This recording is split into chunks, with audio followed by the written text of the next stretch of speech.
Chapter 17-19. Chen Zhao followed West, as did Scythe and Sung. West, you don't seem to need external protection, Chen Zhao said curiously. You're still immune to the demon's control. President, it's actually very simple. Think of Devil Blade's mental corruption as a virus.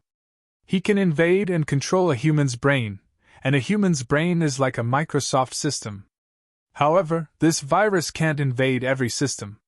Coincidentally, my system is different from a normal person's. West laughed.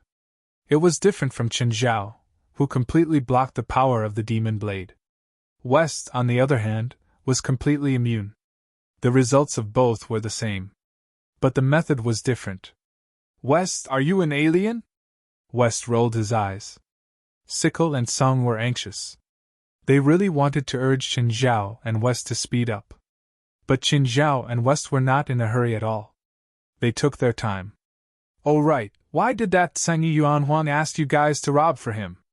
He should have that ability, right? To be honest, as long as spiritualists were unscrupulous, it was not difficult to earn money. Moreover, he was a bad person to begin with. Seng Yuanhuang shouldn't have such a psychological burden, right? West rolled his eyes at Chen Zhao. President, can we not ask such stupid questions? What? Is that a stupid question? Chen Zhao didn't even realize that he had asked a stupid question. If he didn't know, he just didn't know. The transaction between a spiritualist and an ordinary person must be an equivalent exchange. Of course, employment is also a type of equivalent exchange. If a spiritualist uses extreme means to plunder the wealth of an ordinary person, then he will be punished, and it will be a punishment from fate. Supernatural creatures can't use human money directly, West said.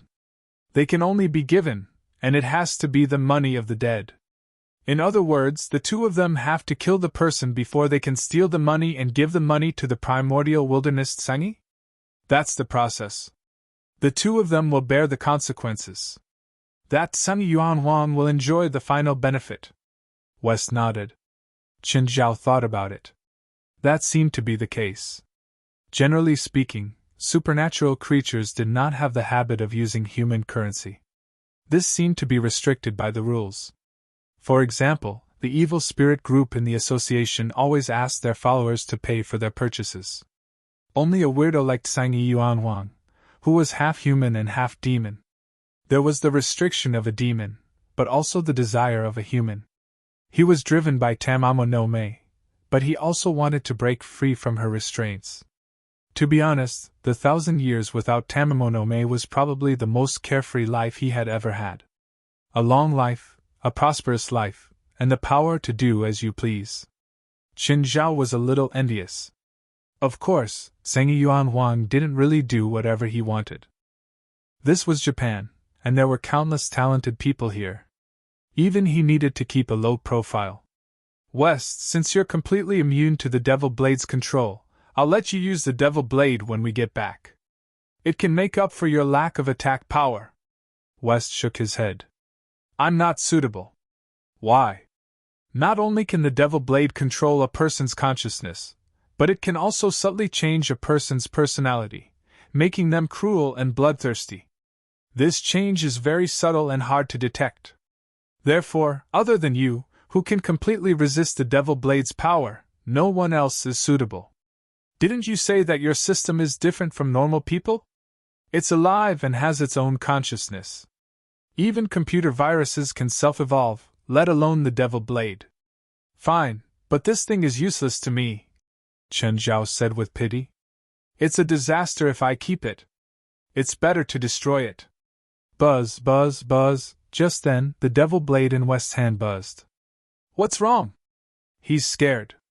He's terrified. Is he afraid? As long as he has consciousness, he'll be afraid. It's not strange. Chen Zhao wouldn't be soft-hearted just because the Devil Blade was afraid. This thing was a scourge. Whoever held it would turn into a madman.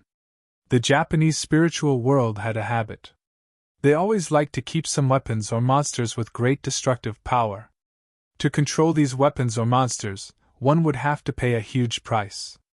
However, Everyone enjoyed it and never got tired. This was called preventive measures. Of course, most of the trouble was caused by these things too. Qin Zhao didn't have this habit. Not to mention the fact that this thing was useless to him. Even if it was useful, Qin Zhao wouldn't keep it. Unknowingly, Qin Zhao, West, and the two rats arrived at a residential area. West, are you sure you're not going the wrong way? No, I can feel it, West said. West said, based on the feeling from the demon blade, the owner of this drop of blood is nearby and is in a weakened state. Can you confirm the location? Qin Zhao asked. The area wasn't big or small, but it was densely populated. There were probably tens of thousands of people living here. In such a densely populated area, it would be hard to find without special methods. The Devil Blade isn't willing to cooperate. Also, his power is withdrawing from my body. Qin Zhao pouted. This kind of self-consciousness was annoying. Qin Zhao took the Devil Blade from West's hand. If you're not willing to cooperate, I'll destroy you now. Qin Zhao handed the Devil Blade to West. How is it? Is he cooperating? He said he wants to negotiate with you.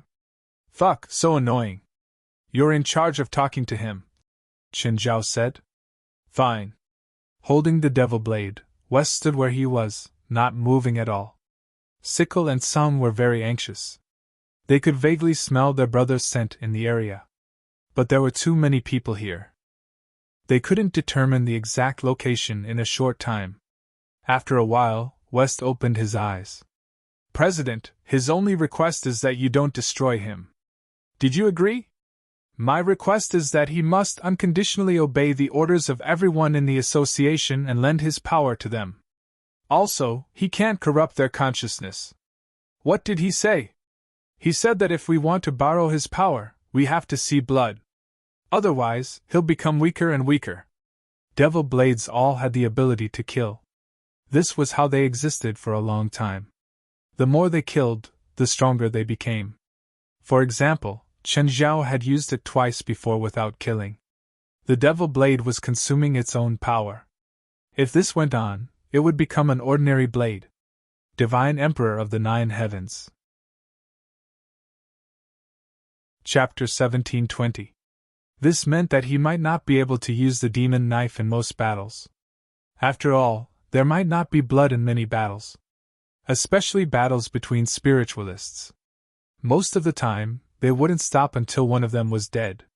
For example, Qin Zhao's few conflicts with the psionic ability team had all stopped at the right time. We'll end the negotiation here, Qin Zhao threatened. But you have to cooperate with us to find the medicine first. Otherwise, I'll kill you right now. President, he's starting to guide us. Hikari and Kama were naturally the happiest.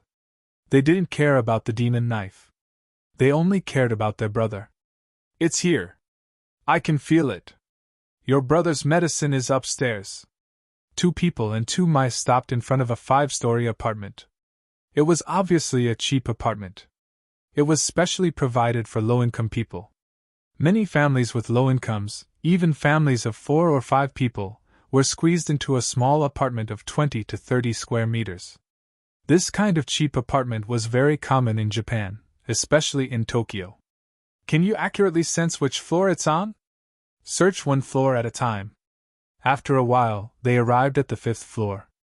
It should be on this floor, West said. The smell here is the strongest. I can smell the medicine too. The 2 mice didn't wait for West to lead the way. They ran up first. It's here. The 2 mice stopped before a door. You 2 hide first. West, put away the demon knife. Qin Zhao had the 2 mice hide because he could sense that there were only 2 people in the room. One of them had some spiritual power, while the other was a normal person. Of course, Qin Zhao also smelled the medicine. Knock, knock, knock. Who is it? Just then, the door opened. The moment Chio opened the door, she fell to the ground in fear. Ah! Chio's scream attracted Chio Kaori. Xiao Yi! Mr. Chen, you're Mafia! He's a Mafia! Chio yelled in fear. Are you here to kill me? Qin Zhao and West's faces darkened. What did you do to make us come all the way here? Chiyokawari froze and her expression darkened. Mr. Chin, I need to explain. Explain what? What explanation do you need? Chen Zhao smiled at Chiyokawari. You hurt my sister. No, I didn't. If I had hurt her, she would have been fed to the sharks. She is my sister. Chiyokawari's face was gloomy. She was a little protective. After all, she was her younger sister, and they had depended on each other since they were young. Chiyokawari knew that her younger sister had many shortcomings. However, she was his sister. Because of this, Chiyokawari couldn't tolerate what Chen Zhao had done. Miss Chiyo, I'm not here to cause trouble for your sister. Then what are you doing here? My pet ran away.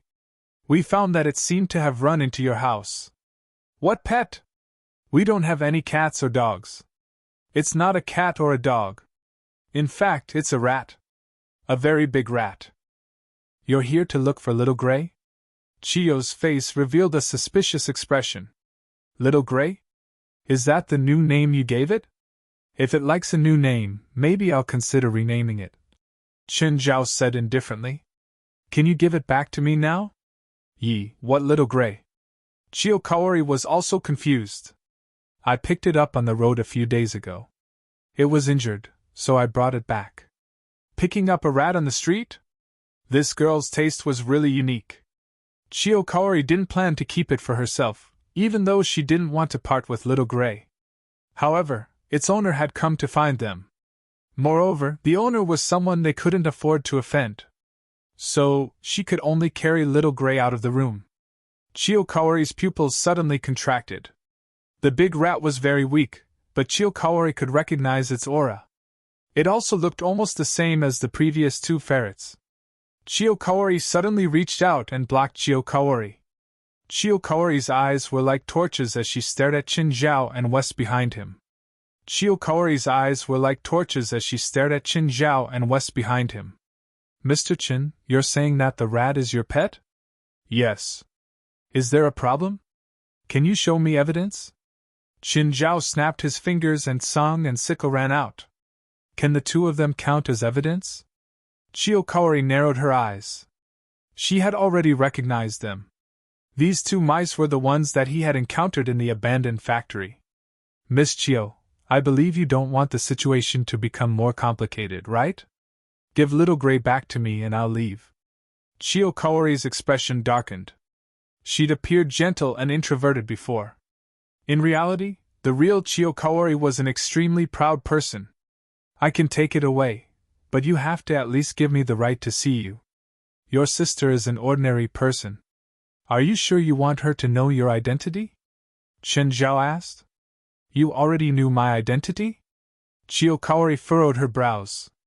This wasn't a good feeling. She thought that she'd hidden it well. No one had ever been able to find out her identity before she took the initiative to reveal it. But Chen Zhao had clearly broken this norm. Chiyokawari was confused. She couldn't understand the conversation between Chen Zhao and her sister. This man said that her sister wasn't an ordinary person. What did he mean? Or was it because her English was too poor and she misunderstood? Yes, I knew from the first day. The light in the room started to show unstable voltage. Chiyokawari seemed to want to fight Chen Zhao directly. Cough. Little girl, don't be too stubborn. You don't have any direct conflicts of interest with us. We might have some small misunderstandings before, but there's no need to turn against each other, right? West walked in and stood before Chiyokawari. He picked up the medicine and turned to leave. Chiyokawari realized that she couldn't move at all. She could only let the old foreigner walk around her, but she couldn't even move a finger. Miss Chiyo, we still need a guide. If you're interested, you're welcome to continue your previous work. Goodbye. Chiyokawari's face turned red in anger. Chiyokawari didn't break free until Chen Zhao and West left. Damn it! Chiyokawari charged out of the room and chased after them. But when she rushed to the walkway, Chen Zhao, West, and the two skunk scythe had all disappeared. Sister, who exactly are those people? And they said that you're not an ordinary person. Who are you? None of your business, Chiyokori said with a dark expression. She didn't want her sister to get involved in supernatural events. 9 Heaven's Divine Emperor. Chapter 1721. After walking around that night, Qin Zhao felt the presence of monsters around him at least 10 times. He didn't know how chaotic Tokyo was right now, but he was sure that the government's head was about to explode. After returning to the hotel, Chen Zhao looked at Sang and Sickle. I saved your brother. Where's the thing you promised me? Give it to me. Yao is still unconscious. The pouch is in his stomach. We can only take it out after he wakes up. Qin Zhao's face darkened. How big was the pouch? It was actually in his stomach. West, keep an eye on them. Don't let them escape. Yes, I'll have more watch them. West was also an old fox. It was better to let others do this. But he didn't have to watch them too closely. It was not an exaggeration to say that it was chaotic outside. The 3 of them weren't strong, but they weren't weak either. But they were afraid that someone would target them. It would be fine if it was a human. At worst, they would be captured and used as a shikigami. Or they would be sealed. But if they were targeted by monsters, they might even be treated as snacks. Dad, where's the rat? Where's the big rat? Jerlin ran in again. Fei Lai followed behind, clearly not looking good. She was afraid of rats and hated them. Don't ask why. Jerlin had already run to Tsang and Sickle. She reached out to pull their tails.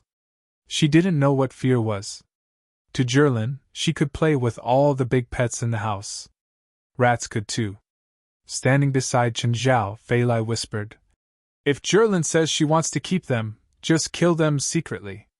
Anyway, they can't appear in our house. Tsang and Sickle shuddered. They were monsters. They'd heard Fei Lai's voice. Qin Zhao kicked Rhizome and Sickle. You understand English? We're over 300 years old. 3 of us is 900 years old.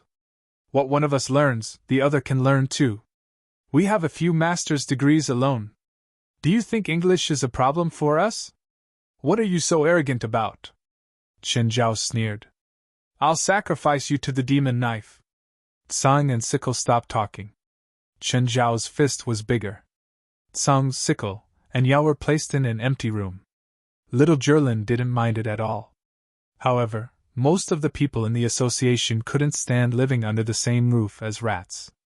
Fei Lai usually gave Jerlin the impression that she was a loving mother, but when it came to rats, Jerlin couldn't help it. She, on the other hand, acted out of character. In any case, she did not allow little Jerlin to keep mice. Greenwood Plains, Suicide Forest. Although this place was originally the world's holy land for suicide, however, there were still a small number of tourist groups that treated this place as a tourist attraction. But now, this place was completely off limits. Since 2 months ago, this place had been shrouded in mist. Several tourist groups had disappeared in the forest because of this. In fact, the forest of the Greenwood Plains had been completely surrounded. All the shrines had sent their elites to set up enchantments here. The Tokyo Grand Shrine's encampment was to the southeast of Aoki Plains Forest. 30 spiritualists set up a barrier here. The leader was a girl who looked like a high school student. In fact, she was a high school student and a candidate for the Grand Shrine of Tokyo. Nagasaka Reiko, the daughter of the monk Seiwa. She was also the granddaughter of Yoko Shirai. In Japan, most of the shrines were managed and passed down through the family inheritance method. Of course, normally, the shaman and the abbot were the leaders. One was in charge of internal affairs, while the other was in charge of external affairs.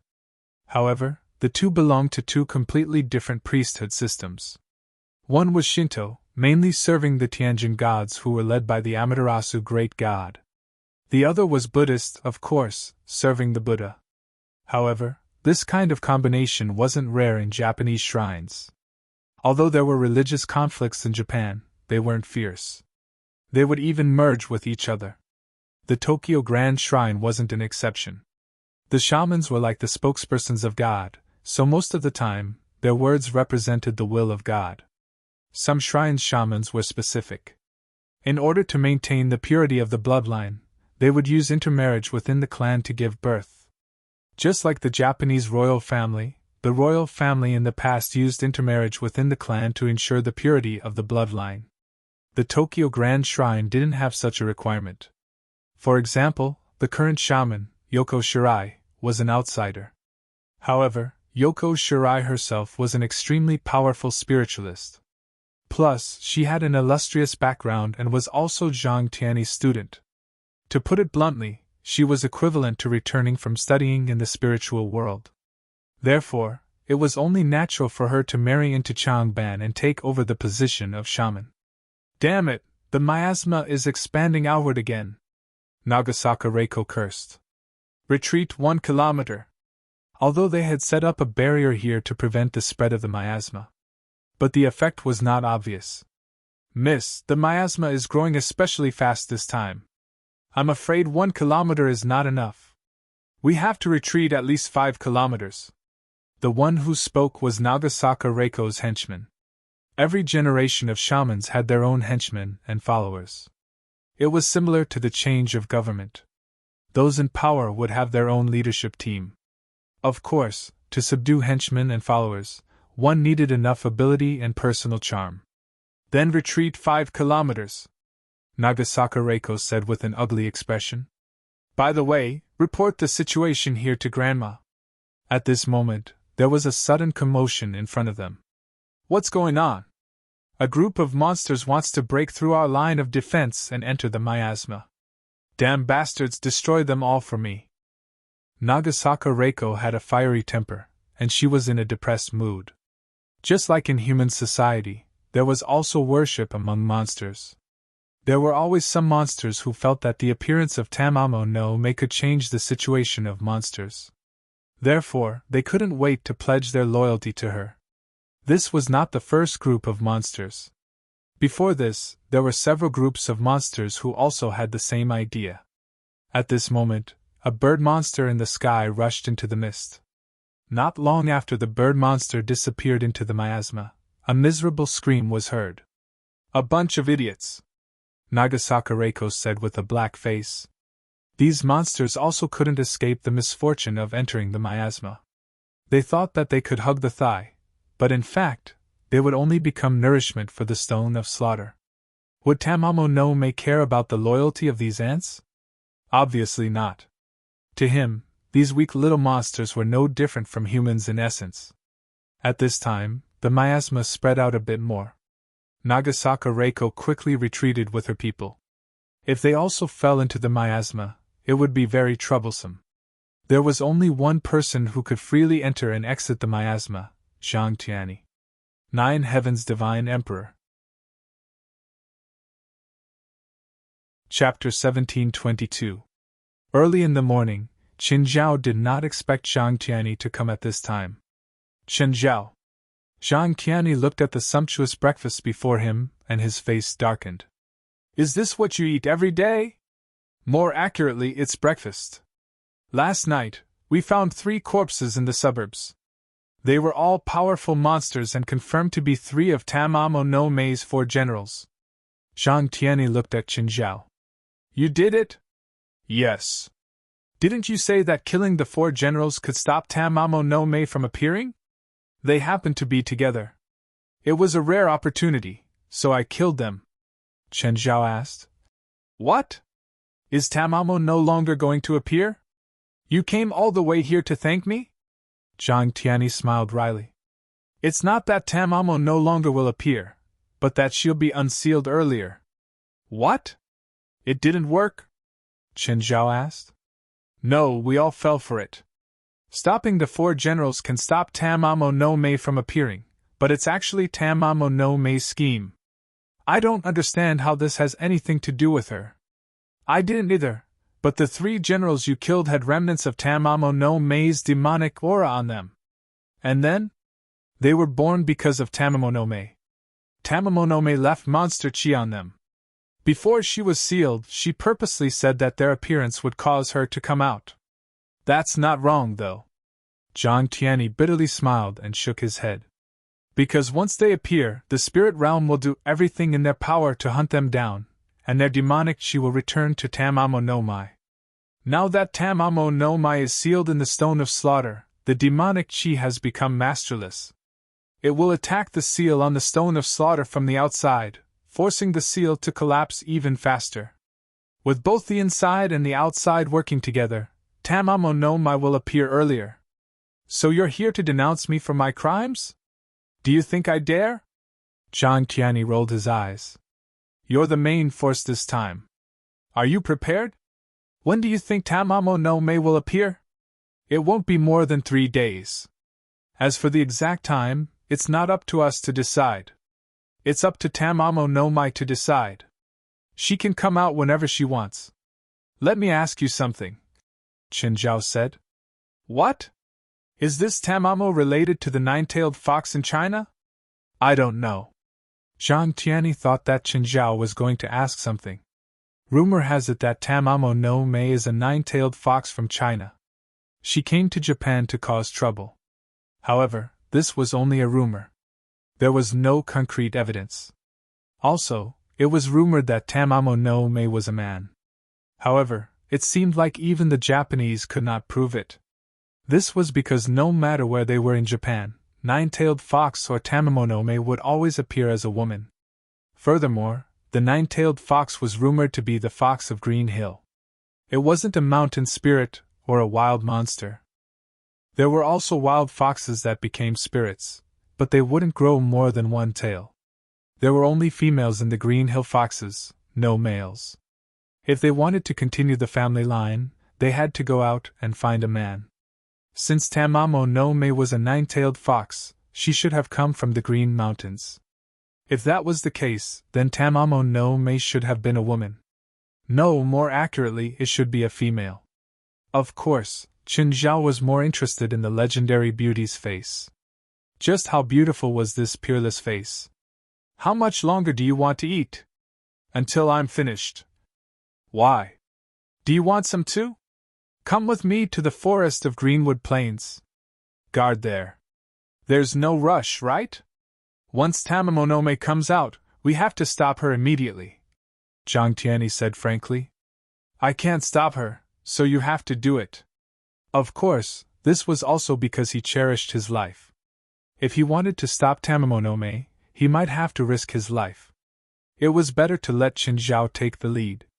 After all, Qin Zhao's strongest point was his thick skin. But my wife and kids are here. I'll watch for you. Zhang Tianyi felt a headache coming on. Fine, watch for me, but I'm telling you, if anything happens to my wife and kids, I'll tear down Dragon Tiger Mountain. Okay, I'll make sure your wife and kids are safe. With Zhang Tianyi's guarantee, Qin Zhao wasn't worried about anything happening to his wife and kids. As long as it wasn't a powerful demon like Tamamo no Mai, nothing could threaten Fei Lai and the kids. But she doesn't need to come so early. The yang energy is so strong during the day. Tamamo no Mai probably won't come out during the day. Boom! Just then, there was an earthquake on the ground. The tremor was very strong. In the tremor, Qin Zhao could clearly feel a strong demonic aura. Qin Zhao really wanted to slap himself. I jinxed it. It hasn't come out yet and there's already such a terrifying demonic aura. No wonder it's a powerful demon. I wonder if she's pretty. Qin Zhao started imagining Tamamo no Mai's unparalleled beauty. I heard she's really pretty. She can mesmerize even the heavens. Zhang Tianyi started acting like an old man again. With a conflicted expression, he said, I suddenly want to go and see. The miasma is gone. What's going on? Why is the miasma gone? I don't know. During the earthquake, the miasma retreated a few kilometers. Nagasaka Reiko's expression was serious. I'm afraid that thing is going to come out. Just then, a group of people came from behind. Most of them were monk soldiers. Some of them were dressed like witches. The ones in the lead were Hikari Yoko and Holy Harmony. Grandma, father, why are you here? That thing is going to appear. How can we not come? Hikari Yoko said seriously. Grandma, is Tamamo no Mai really going to appear? Nagasaka Reiko's expression was complicated. It was hard to tell whether it was excitement or fear. No matter how terrifying Tamamonome was, she was still a legendary existence. But now, they were about to witness history, an existence that only existed in history and legends.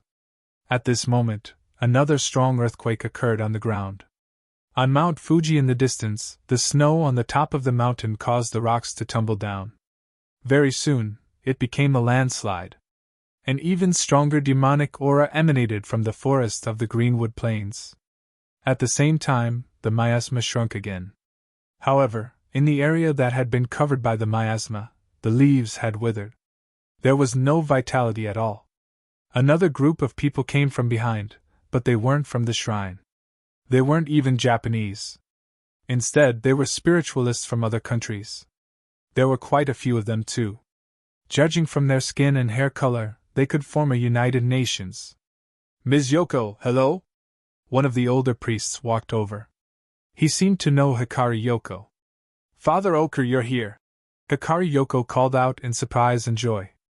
Although this place isn't illuminated by the Lord's light, the lambs here also enjoy the Lord's glory.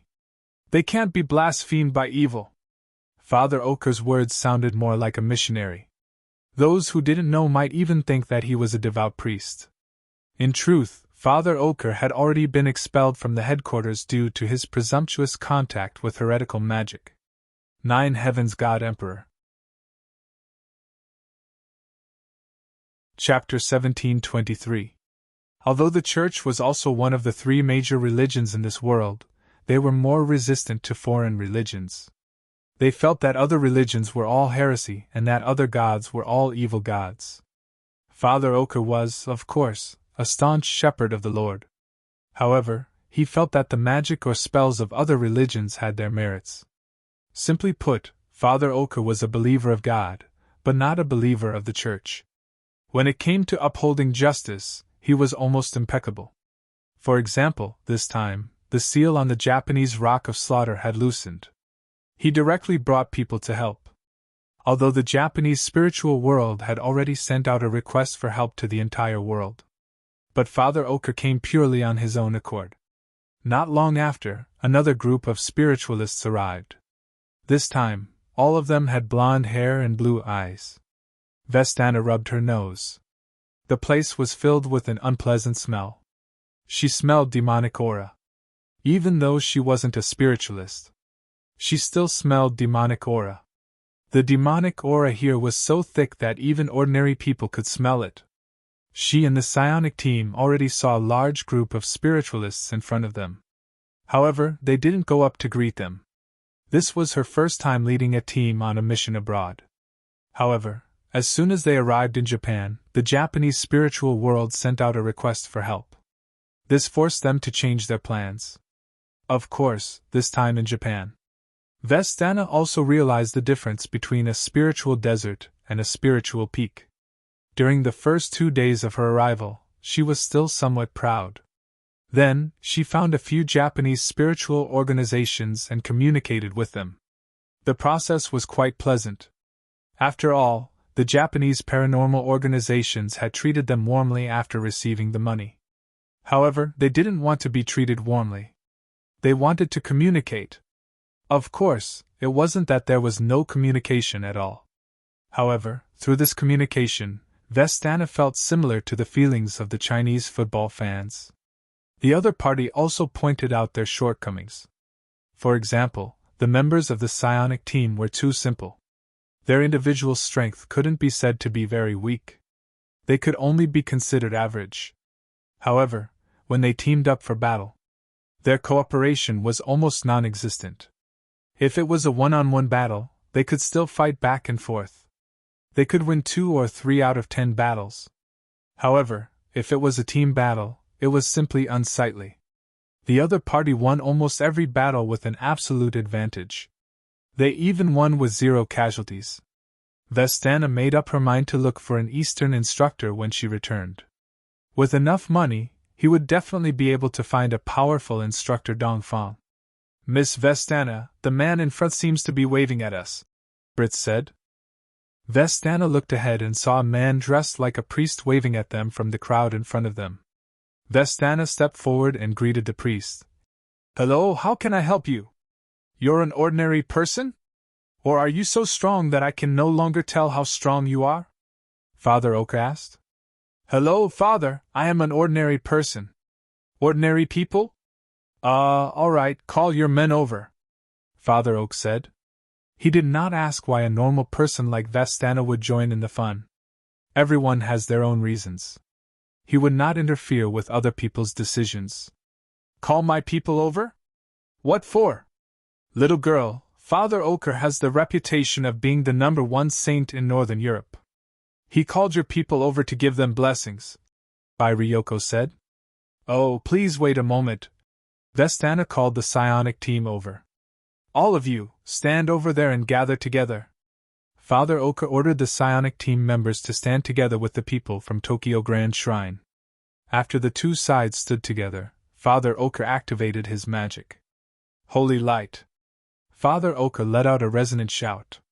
In an instant, a ball of holy energy appeared above the heads of the dozens of people. The holy light enveloped everyone, and everyone felt their bodies were filled with power. Even Vestana felt her body was filled with power, and her spirit was at its peak. "Miss Yoko, do you want a blessing?" "No need for that. You should save your mana for a direct confrontation with Tamamo no Mei," Bai Ryoko said. The two of them were evenly matched. If Father Oka gave her a blessing, half of Father Oka's mana would be used up, while Bai Ryoko might not be able to increase her strength by even half. So in comparison, it was a bit of a loss. "All right, if you need anything, you can ask me anytime," Father Oka said generously. At this time, more and more people arrived. There were already 200 to 300 people gathered here. And the number was still increasing. Some were excited, while others had a serious expression. There were so many psychics from all over the world, including many experts. This was also one of the gathering points. The other gathering points of Aoki Plain also had quite a lot of people. Preliminary estimation, there were at least 2,000 psychics from all over the world. "Kaori, there are quite a lot of people here," Sakurako exclaimed. This place was like a huge and noisy market, with people coming and going. Ishino Murata kept swinging his left arm. His arm had already been reattached, and it was quickly healed using magic. But Ishino Murata was still not used to it. Little Devil Star was wiping 2 brand new katanas. Chio Kaori's expression was very heavy. "There are so many people," Bitsuki Kishimoto said doubtfully.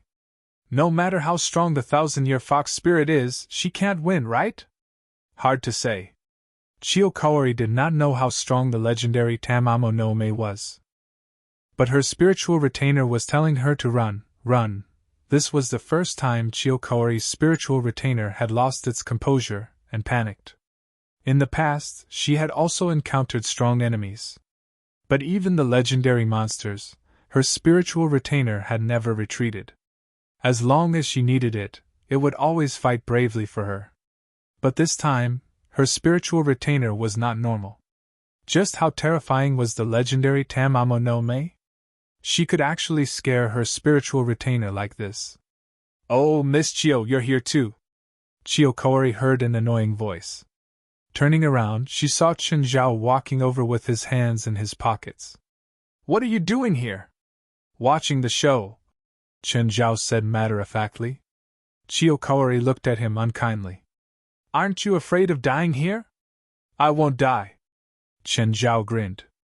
"Kaori, is he your enemy? Do you need our help?" Mitsuki Kishimoto asked in a low voice. 9 Heavens Divine Emperor. Chapter 1724. Chio Kaori and her companions were all on the same side.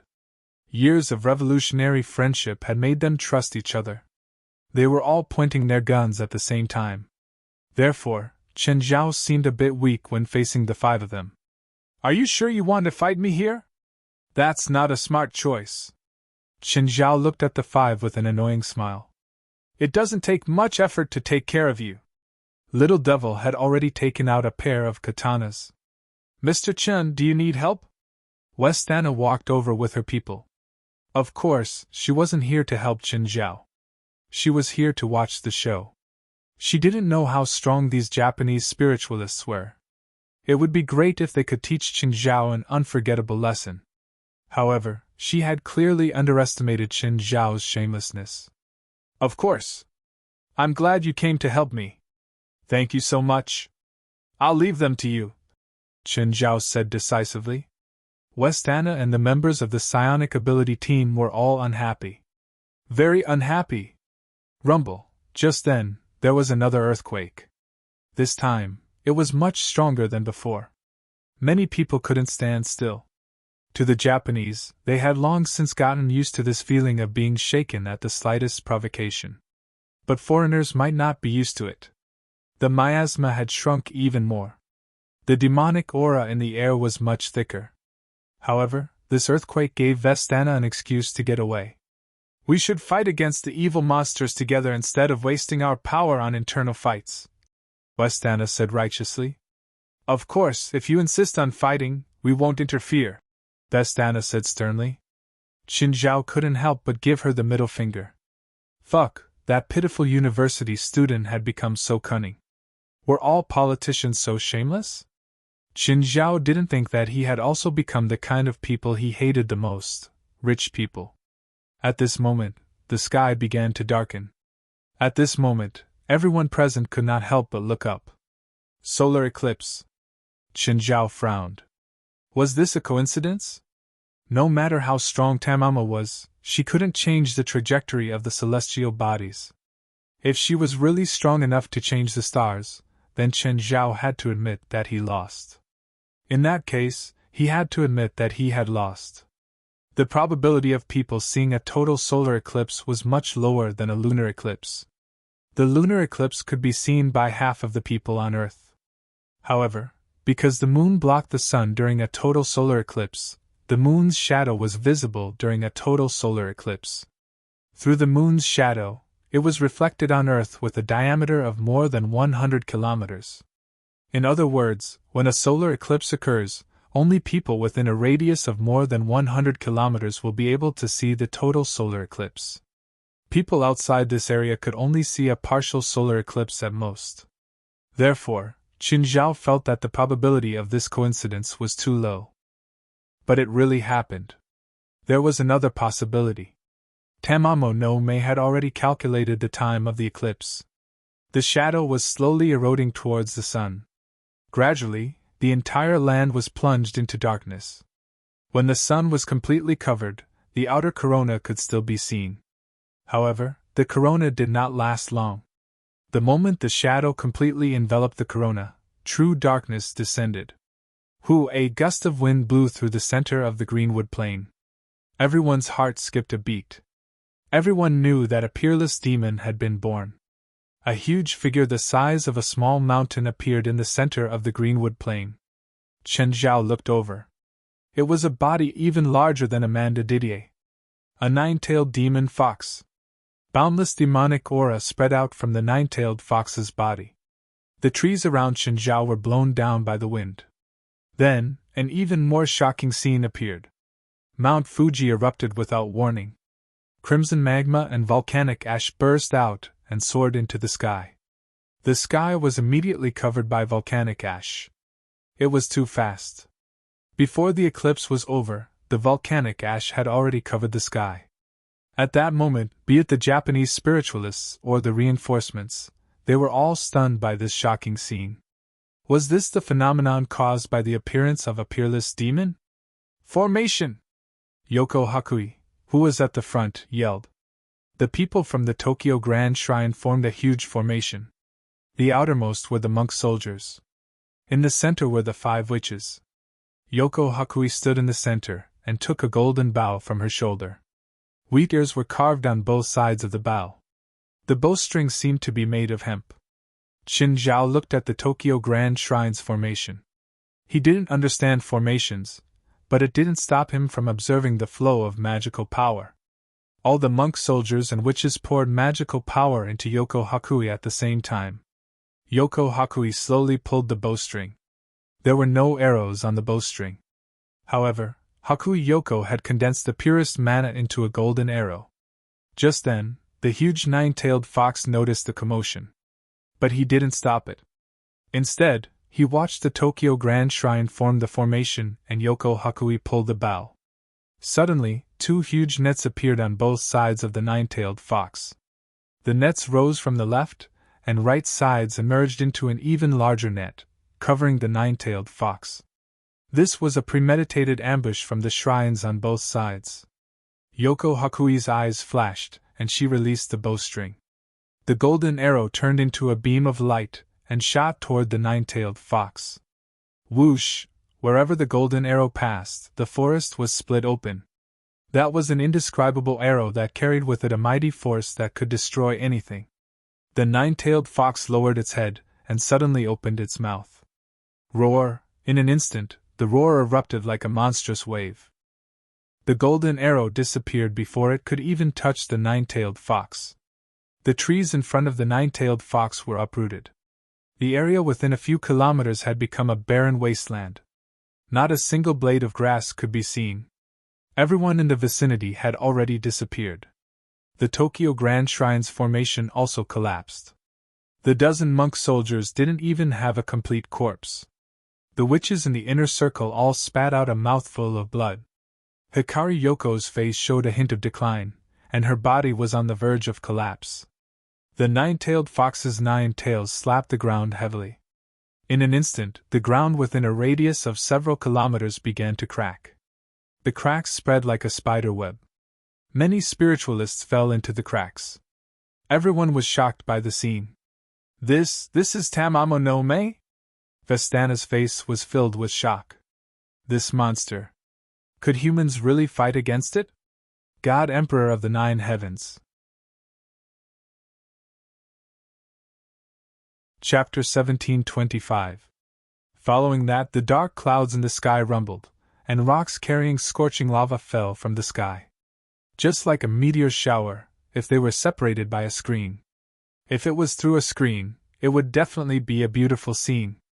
However, when one was personally there, one would experience a hellish feeling. Chiyokori looked at the falling rocks.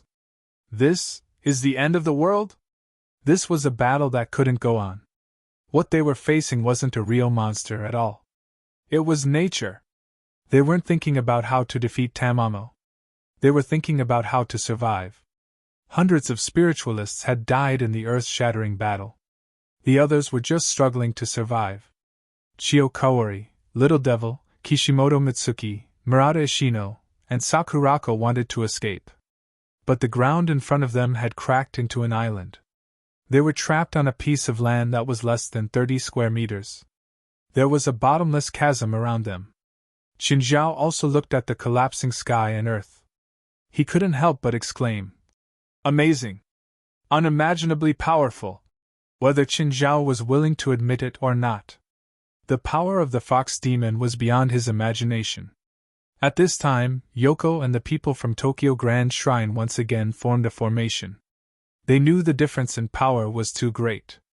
But they still didn't plan to retreat. Because they knew that they couldn't retreat. They were less than 200 kilometers away from Tokyo.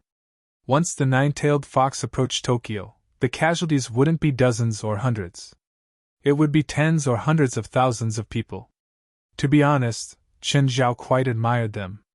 Putting aside the historical and political issues, this was the first time. No matter which country.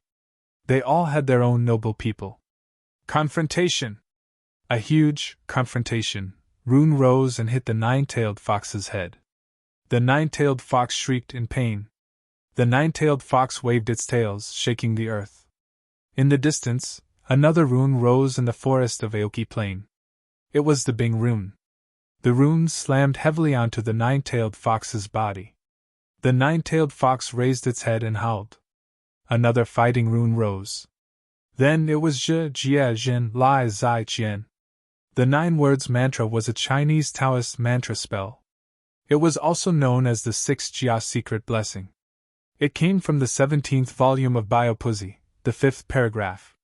However, the 9 words of Sanskrit was only known to people because it was mentioned in Japanese anime. In fact, the 9 secret words were pure Taoist incantations. The different word orders of the 9 secret words would produce different effects. If they were arranged in order, it would be the holy word. Writing it normally could dispel nightmares and ward off ghosts and evil spirits. If he used his magic power and spiritual power, he would have the power to subdue demons. Now, the 9 shrines were working together to form the great array of truth. Its power could be said to be top-notch. The 9-tailed fox was slapped by the 9 words incantation, and in an instant, it went berserk. 9-tailed fox's front paws slammed heavily on the ground. In an instant, a giant claw burning with black flames descended from the sky. The members of the 9 shrines started chanting loudly.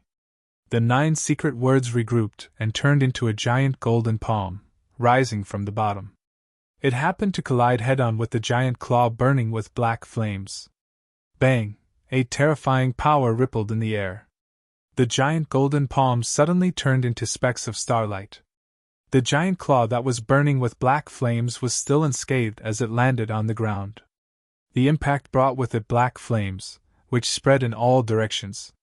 The first to bear the brunt of the impact was the array formed by the 9 shrines.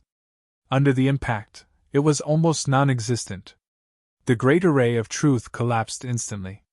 The spiritualists who were trapped here watched the battle that was like a battle between gods. Everyone was deeply shocked by this. Some people managed to escape, but only a few. More than half of them had died in the earth-shattering battle when the 9-tailed fox was born. Many others died in the battle between the 9-tailed fox and the 9 shrines. Right now, the 9 shrines also suffered heavy casualties. The black flames couldn't be extinguished once they touched a person. It was fox fire. Legend had it that it could burn anything. Only the rain of Green Hill could extinguish fox fire. Qin Zhao walked up to Hikari Yoko. Hikari Yoko lay on the ground weakly. Her son, Seiwa, had already been reduced to ashes in the first wave of impact. She had a chance to protect herself. After all, everyone in the Tokyo Shrine had focused their magic on her. She couldn't say that she could fight against the 9-tailed fox, but she could protect herself. But she had to protect her granddaughter, Nagasaka Reiko. She used most of her magic to protect Nagasaka Reiko. Now, she was heavily injured. Nagasaka Reiko hugged Hikari Yoko. "Ms. Yoko, you don't look good." Hikari Yoko raised her head slightly and looked at him weakly. "Mr. Qin, why are you here? That's strange. Is it hard to understand why I'm here? I thought you left already," Hikari Yoko said honestly. She'd seen his power, so it was definitely possible that he'd escaped. Hikari Yoko looked up at the 9-tailed fox. "Teacher! Why isn't Teacher here?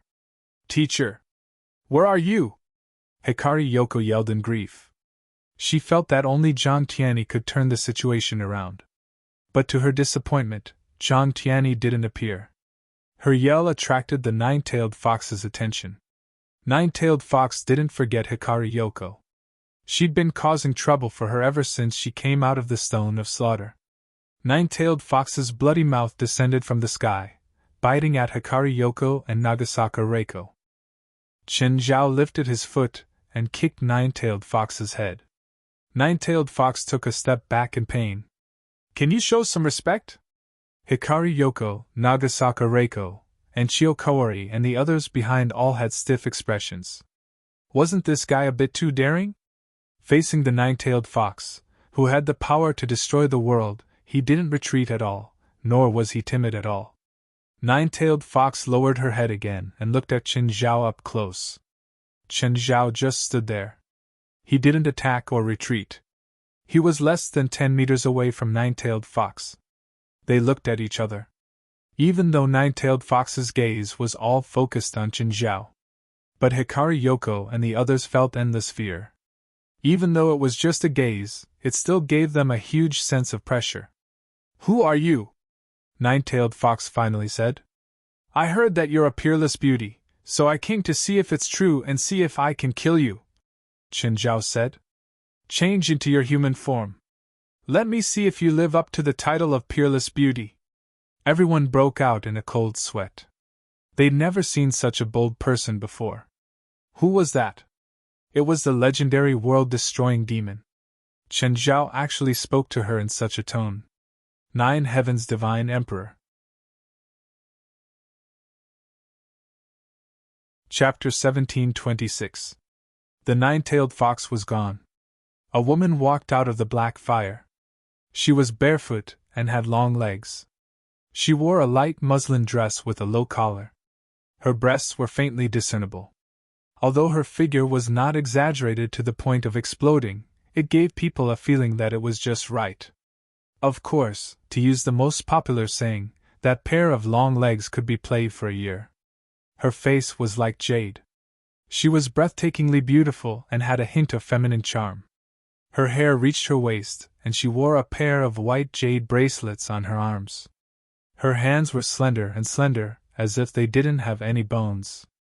Of course, the most eye-catching thing was the 9 furry tails on her back. "What do you think? What do I look like?" Tamamonome stood before everyone and stared at Chen Zhao. "Beautiful," Chen Zhao said honestly. "But I guess people in your era never saw a beauty, so any woman can be called a peerless beauty." Tamamonome was indeed unbelievably beautiful, but it was an exaggeration to say that she was devastatingly beautiful. Besides, if she really had a devastatingly beautiful face, she would not have been sealed in the stone of slaughter in the end. Hearing Chen Zhao's words, Tamamonome's 9 tails curled up. Tamamonome's body floated up, breaking free from gravity. Her eyes glowed purple and her long hair moved without any wind. "Now you can die." One moment, she was as light as a breeze. The next moment, she was like a mountain crashing down. Everyone felt a boundless pressure. Chen Zhao twisted his neck. "That's right. Since you don't have a peerless beauty, let's fight for real now." "Mortal," Tamamonome said softly and raised 2 fingers. A black flame swept across the ground. It shot up from Chen Zhao's feet and ignited his body. When everyone looked at Chen Zhao, they all thought that he would definitely die. However, Chen Zhao didn't seem to feel anything. "Let's both show our true abilities. You show your real body, and I show my trump card. This is a meaningless test. Even if we fight until the end of time, we won't be able to decide the winner. I underestimated you. But if you want to force me to show my real body, let's see what you can do." Tamamonome didn't want to kill Chen Zhao because of his words. Definitely not. She just wanted to kill him. He just wanted to kill Chen Zhao. That was all. "Ms. Yoko, you really should leave this place. Otherwise, I can't guarantee your safety." Hikari Yoko had long since lost all thoughts of running for her life. To her, not dying in battle here was a dereliction of duty on her part. Chen Zhao shook his head, seeing that she wasn't going to leave. Then her life and death had nothing to do with him. Chen Zhao's figure flashed and disappeared. The next moment, Chen Zhao grabbed one of Tamamonome's tails. However, Tamamonome's reaction was incomparably fast. She turned around and swiped with her claws. A piece of Chen Zhao's chest was torn off. In pain, Chen Zhao punched through Tamamonome's chest, grabbed her heart, and pulled it out. Tamamonome flew backward. Chen Zhao also took a few steps back. Tamamonome looked down at her empty chest and then at her heart in Chen Zhao's hand. Chen Zhao casually crushed the heart, muttering to himself, "What a freak." His heart had been dug out, but he didn't show the slightest change in expression. Tamamonome licked the blood on her hand. The hole in her chest was closing up. Chen Zhao's chest was also healing.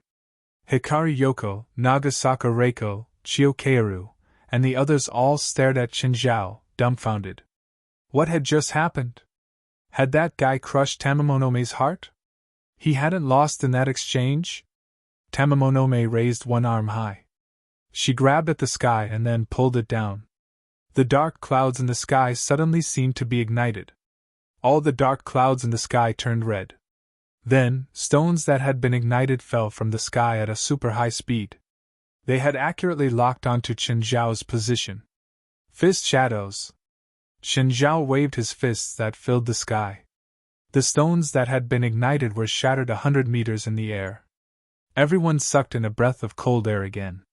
So powerful! Everyone had seen Tamamonome's strength. Therefore, they were already used to it. But Qin Zhao was actually on par with Tamamonome. He wasn't any weaker than Tamamonome. This made them turn pale with fright. Is that all you've got? Qin Zhao smiled at Tamamonome. If you don't use your real body, I'll really kill you. That's all? Tamamonome waved her 9 tails. Behind her, a large amount of miasma appeared. Then, Tamamonome's clones appeared in the miasma. 10, 100, 1,000, 10,000, there were countless clones. Some were flying in the air, while others were standing on the ground. They were all in different poses and had extraordinary auras. What do you think of this? Hikari Yoko's face was pale. Nagasaka Reiko was shaking in fear. No matter how strong Qin Zhao was, he was just one person, but Tamamonome could have thousands of clones. How could they fight? They couldn't win at all. A great demon was indeed a great demon. Every single one of his methods was so shocking. Any spell could shock the world. Qin Zhao lifted his arm and pointed at Tamamonome. 7,000 stone swords appeared in the sky above Qin Zhao. Each stone sword radiated with a piercing murderous intent. The moment Qin Zhao's move appeared, everyone's expressions froze. Disbelief was written all over their faces. Tamamonome's thousands of clones faced Qin Zhao's thousands of flying swords. Was this man the legendary Huaxia sword immortal? Right now, Qin Zhao could control 7,000 stone swords even without using his clones. He could even control more stone swords. Tamamonome's real body narrowed its eyes. I can't believe humans nowadays have such powers. I'll take your words as a compliment. Qin Zhao smiled at Tamamonome. You're too happy too early. Go! Tens of thousands of Tamamonome's clones pounced at Qin Zhao or cast spells in the air. Qin Zhao ignored the spells. Standing where he was, he pushed his arms forward. The stone swords turned into a storm of blades, sweeping toward Tamamonome's army. Tamamonome was strong, but she couldn't be stronger than Old Turtle. Her clones weren't clones either. Each one only had 1% of her original strength. They touched the stone swords, or even the slightest bit of sword aura, and instantly turned into smoke. Everyone's faces were filled with horror. Bai Ryuko had thought that Qin Zhao was Zhang Tianyi's junior. So what if he was talented? But now, she realized that Qin Zhao wasn't just talented. Qin Zhao wasn't just talented. His peers had nowhere to go. Even her teacher, Zhang Tianyi, probably couldn't compare to Qin Zhao.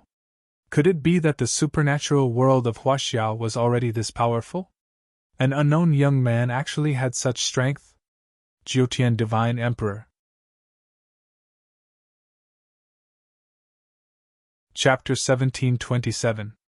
Chiyokawari and the others were even more shocked. Little Devil turned his head and looked at Chiyokawari. Kawari, how big is your grudge against him? The other 3 also looked at Chiyokawari. Everyone was feeling bitter. They also wanted to know how big the grudge was between Qin Zhao and Chiyokawari. In other words, let's not take revenge. How can we take revenge? Chiyokawari was also desperate. According to her script, Qin Zhao was supposed to be an arrogant spiritualist. He bullied his sister with his strength. Then, as a genius spiritualist, she would find out and teach Qin Zhao a lesson. She would let him know that his sister wasn't easy to bully. But now, she suddenly realized. This bastard who liked to bully ordinary people and minors was actually the big boss. To be honest, if Qin Zhao and Tamamo continued fighting like this, they would most likely die of boredom. Qin Zhao couldn't kill Tamamo's clones, but they couldn't outlast Qin Zhao's 7,000 flying swords either. Qin Zhao stopped and put away the 7,000 stone swords. Tamamo didn't summon more clones either. Tamamo narrowed her eyes at Qin Zhao.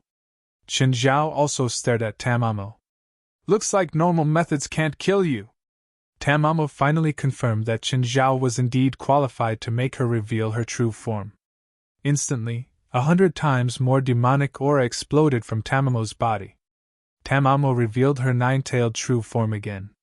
Her true form was like a small mountain. Even though she had no aura, she could still bring immense pressure. Qinzhao turned around and looked at Yoko and the others. Are you sure you're not going to run? Yoko Hikari finally confirmed that this was their last chance. She hadn't run before because she didn't think they had a chance. Now she understood that if they got involved in Qinzhao and Tamamo's fight, then they would really have no hope. Let's go! Nagasaka Reiko supported Yoko. Chiyokori and the other four were trapped on an isolated rock. They wanted to run, but they couldn't. Qinzhao glanced at the five. Dark lava shot out instantly, wrapping around Chiotsutomu and the others. Then, he tossed them into the crack. At first, the five thought that Qinzhao was going to deal with them. It wasn't until he landed that he understood Qinzhao's intentions. The five people looked at each other, and Chiyokori said in a low voice, Let's go. After a few steps, Chiyokori looked back at Qinzhao. Don't die. Qinzhao also floated up and looked at Tamamo no Mai, who had revealed her true form. Avatar, 10,000 techniques returned to 1, dark assimilation, mighty miracle god, eye of power. Qinzhao had turned into a giant god. Is this your trump card? Tamamo no Mai looked at Qinzhao. She didn't notice anything amiss. After all, Qinzhao didn't change much apart from his body shape. His aura didn't grow any stronger. For existences of their level, the transformation of their bodies was nothing. The nine-tailed body suddenly spread open. At the same time, the dark clouds in the sky turned into a huge fox mouth and bit down at Qinzhao. At this moment, Yoko and the others, who were already 2 kilometers away, felt a chill run down their spines when they saw the terrifying attack behind them. How terrifying! Could that person really be a match for that kind of peerless great demon? Suddenly, he felt a gust of wind behind him. Immediately, the fox mouth formed by the dark clouds was shaken and scattered.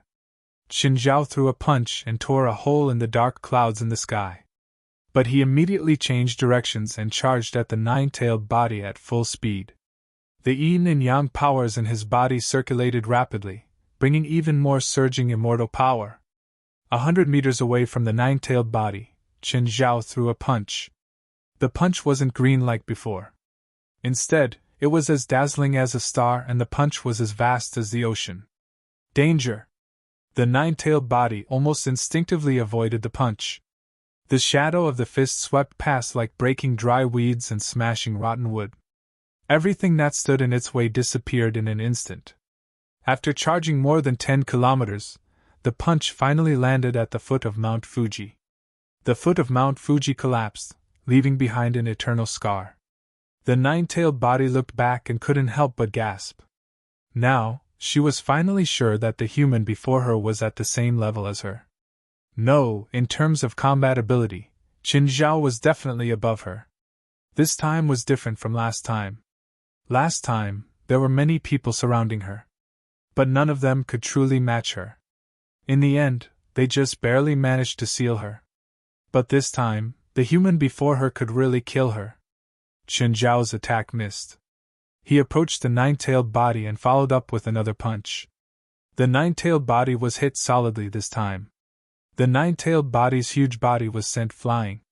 Qinzhao pressed forward again and threw a punch from above. Boom! The ground was shaking in the fierce battle between the human and the demon.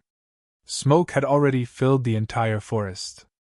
Apart from Hakuyoko and the others, no one knew what was happening in the dust. They could only feel the shockwaves spreading out wave after wave. Some people couldn't dodge in time and were affected by the shockwaves. In the end, there was nothing left of them. Hakuyoko and the others had already escaped 20 kilometers away.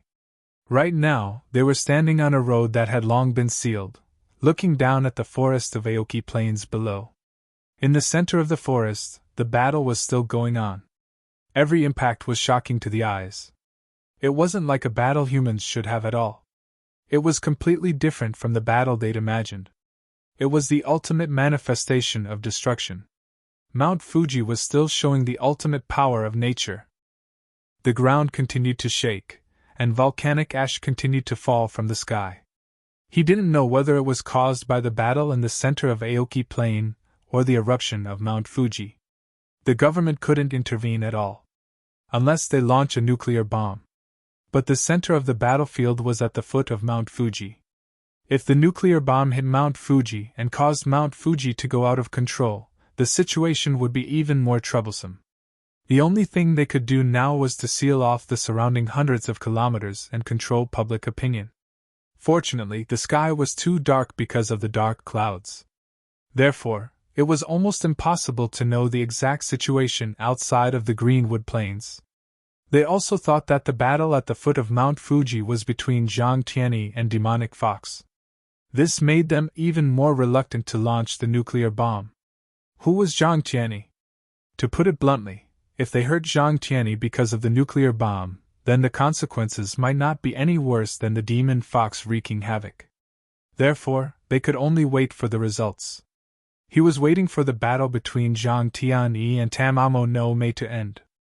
At the moment, the spiritualists who had escaped from the forest alive were only a tenth or two of the original number. One could imagine how tragic the battle was. At the same time, it also showed how terrifying Tamamo no Mei was. Divine Emperor of the Nine Heavens. Chapter 1728. I'm starting to admire those who were able to seal you 1,000 years ago. They're really amazing. Qin Zhao sighed as he looked at the nine-tailed true form. Are you going to admit defeat now? The nine-tailed true body was panting. Qin Zhao's body was too tough. When Qin Zhao was in his normal state, she could even hurt him in her human form. However, after Qin Zhao used the mighty miracle god, Qin Zhao's body was almost indestructible. To be honest, Qin Zhao had a headache too. Even if he could fight better than Tamamo no Mei. But he didn't have the power to absolutely surpass her.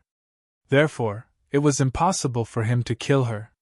There was another way, and that was to seal her. But what Qin Zhao lacked the most was seals. At this moment, a whistling sound came from the sky. Both Qin Zhao and Nine-Tailed looked up. They were 3 F-22 fighter jets, probably from the U.S. military. Tamamo no Mei stretched out her claws and clawed at him from a distance of more than 10 kilometers.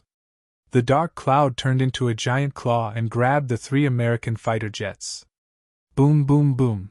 Tamamo no Mei looked at him. Do you still want to fight? Let's fight for a while longer, Qin Zhao said honestly.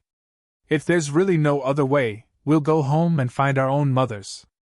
Qin Zhao could only give it a try to live up to the Japanese government's pay. Qin Zhao couldn't really risk his life. Actually, in this battle, Qin Zhao and Tamamo had more or less figured out each other's strength. In terms of destructive power and area of effect attacks, Tamamo no Mei was truly amazing. It was impossible for her to sink Japan, but given enough time, she might really be able to flatten the entire Japan. Of course, if that really happened, a nuclear strike would probably come down. But in terms of single-target damage, Tamamo no Mei was much weaker than Qin Zhao. All of Tamamo no Mei's attacks were useless against Qin Zhao's body. That was why Tamamo no Mei was having a headache. He took out the black trident. Tamamo no Mei's hair stood on end. I'm a little tired. Let's fight another day. Tamamo no Mei's figure suddenly turned into a ray of light. His speed was so fast that it made one's hair stand on end. Even Qin Zhao couldn't catch up. Qin Zhao was dumbfounded. Why did he suddenly run? Wait. She's afraid of my weapon? The black trident had been modified by Old Turtle. Other than feeling heavy, Qin Zhao didn't feel anything else. However, he was able to scare Tamamo no Mei away. Could this thing really kill her? Qin Zhao silently put away the black trident. He took out his phone. Hello, Mr. Zhang, it's over. What do you think? He won? Or did you lose? Tamamo no Mei ran away. Ran away? I can't kill her. I used everything I had but couldn't do anything to her. She's almost immortal now. He didn't explain the actual situation. After all, it was better to be cautious. Chen Zhao and Zhang Tianyi weren't that close. Alright, it's not our country's business anyway. After this, I'm even with the Japanese government. Zhang Tianyi didn't care about that. If he could kill them all, that would naturally be the best. Since he couldn't kill it, there was nothing he could do. The next day, the entire world was flooded by a piece of news. Japan's Mount Fuji, which had been asleep for 300 years, erupted. Tokyo was almost submerged in volcanic ash. This disaster also caused a lot of casualties. Of course, under the Japanese government's deliberate push. Other news did not have much of an impact. That night, Tamamonome's appearance wasn't completely unknown. But in the end, under the joint efforts of the government and the supernatural world, things seemed to have calmed down a little. This time, the Japanese spirit world had suffered heavy losses. The 9 great shrines suffered the most casualties, and the spiritualists among the people also suffered great losses. However, this was an area where paranormal activity was active. It wasn't that there were a lot of spiritualists left, but that no matter how great the losses were, they could recover their vitality in a short period of time. This was the advantage of being in a supernatural region. The foundation was there, unless everyone was dead. Otherwise, he would be able to recover in a few years or even a decade. If they were in a supernatural desert like North America, if half of them died, half of the spiritualists would be gone. He might not be able to recover even after a few decades. However, because of the eruption of Mount Fuji, the entire city of Tokyo is now closed. Because of the volcanic ash falling with the rain, as long as they went out, their faces would be covered in dirt. They even had to use a purifier indoors. The most unfortunate thing was that all the airports were grounded. He couldn't leave even if he wanted to. Furthermore, it would be sealed for at least a week. The eruption of Mount Fuji didn't just affect Tokyo. Almost half of Dongying was affected. More than 20 airports were grounded. If Chen Zhao wanted to leave Japan, he had to go to another city. Speaking of which, Tokyo was really a bit chaotic right now. Because all the shops were closed, some lawbreakers began to run rampant. Of course, Chen Zhao didn't plan to return to Los Angeles for now. There was one thing he hadn't done yet. 3 days later, Zhang Tianyi was going to return the Yasukani no Magatama to the Japanese royal family. Zhang Tianyi had already forged an Yasukani no Magatama. Chen Zhao had seen it before, so he could definitely pass it off as the real one. President, Tokyo Grand Witch Yoko from the Grand Shrine is here to visit, West said, running to Chen Zhao. Invite her in, Chen Zhao said. Yoko came with Nagasaka Reiko. Both of them were wearing traditional witch attire. Their attitudes were even more humble and respectful. Mr. Chen, hello? Yoko looked old. It seemed like she'd been under a lot of pressure in the past 2 days. But it was understandable. Her son, Seiwa, had died. Tokyo Grand Shrine had suffered heavy losses. Nagasaka Reiko wore a white flower on her head, representing her family's funeral. This was similar to the Chinese tradition. Nagasaka Reiko's attitude was also more humble. She even seemed a bit fearful. Hello, Ms. Yoko. How may I help you? I heard from my teacher that Mr. Chen is the president of the Supernatural Organization of North America. Reiko is going to study in Los Angeles this year, so I'd like to ask Mr. Chen to take care of her. Of course, I also hope that you can take her and so she can contribute to the organization. Chen Zhao looked at West. West said, Ms. Yoko, there are already a lot of people in the organization. We don't plan on taking in more people in the short term. Of course, it's our duty to take care of Ms. Yoko. After all, Los Angeles is under our jurisdiction. West's words were very professional. He seemed to be amiable. But in reality, he was saying that they didn't want her. Los Angeles was their territory. If she behaved, everyone would be fine. If she caused trouble, they wouldn't give face to anyone. God, King of the 9 heavens. Chapter 1729. How smart was Hikari Yoko? Back then, she had gone to China by herself. That was still a time of war. China and Japan were like fire and water. Hikari Yoko had relied on her own persistence to make Zhang Tianyi accept her as a student. Now, she saw Chen Zhao again. Of course, she couldn't be his student again. But her granddaughter could. The Tokyo Grand Shrine had suffered heavy losses. It would take at least 20 years to recover. And her granddaughter, Nagasaka Reiko, was bound to take over the Tokyo Grand Shrine. If she could have a backer like Chen Zhao, then her position would be very stable. Even though Nagasaka Reiko had a pure bloodline, after she died, then the other branches might come to take over. Whether it was the royal family or a shrine like theirs, it was a problem that couldn't be ignored. Just like how she had taken over the position of witch back then. As a woman with a different surname, she had married into the Nagasaka family. She had received difficulties from the other branches of the Nagasaka family. If Zhang Tianyi hadn't been there to support her. At the time, she had doubted if she could have persevered. And in the future, Nagasaka Reiko would definitely encounter the same problem as her. Even her bloodline couldn't defeat the ambitions of the other branches. So, she had to prepare for Nagasaka Reiko. Back then, Zhang Tianyi had supported her. But after she died and Nagasaka Reiko took over as Magus, Zhang Tianyi had no reason to appear. So, finding a strong backer for Nagasaka Reiko had become a top priority. Without a doubt, Chen Zhao was the best candidate. Mr. Chen, you might not believe it, but Reiko is Dongye Tianqi's niece. Huh? They're that close?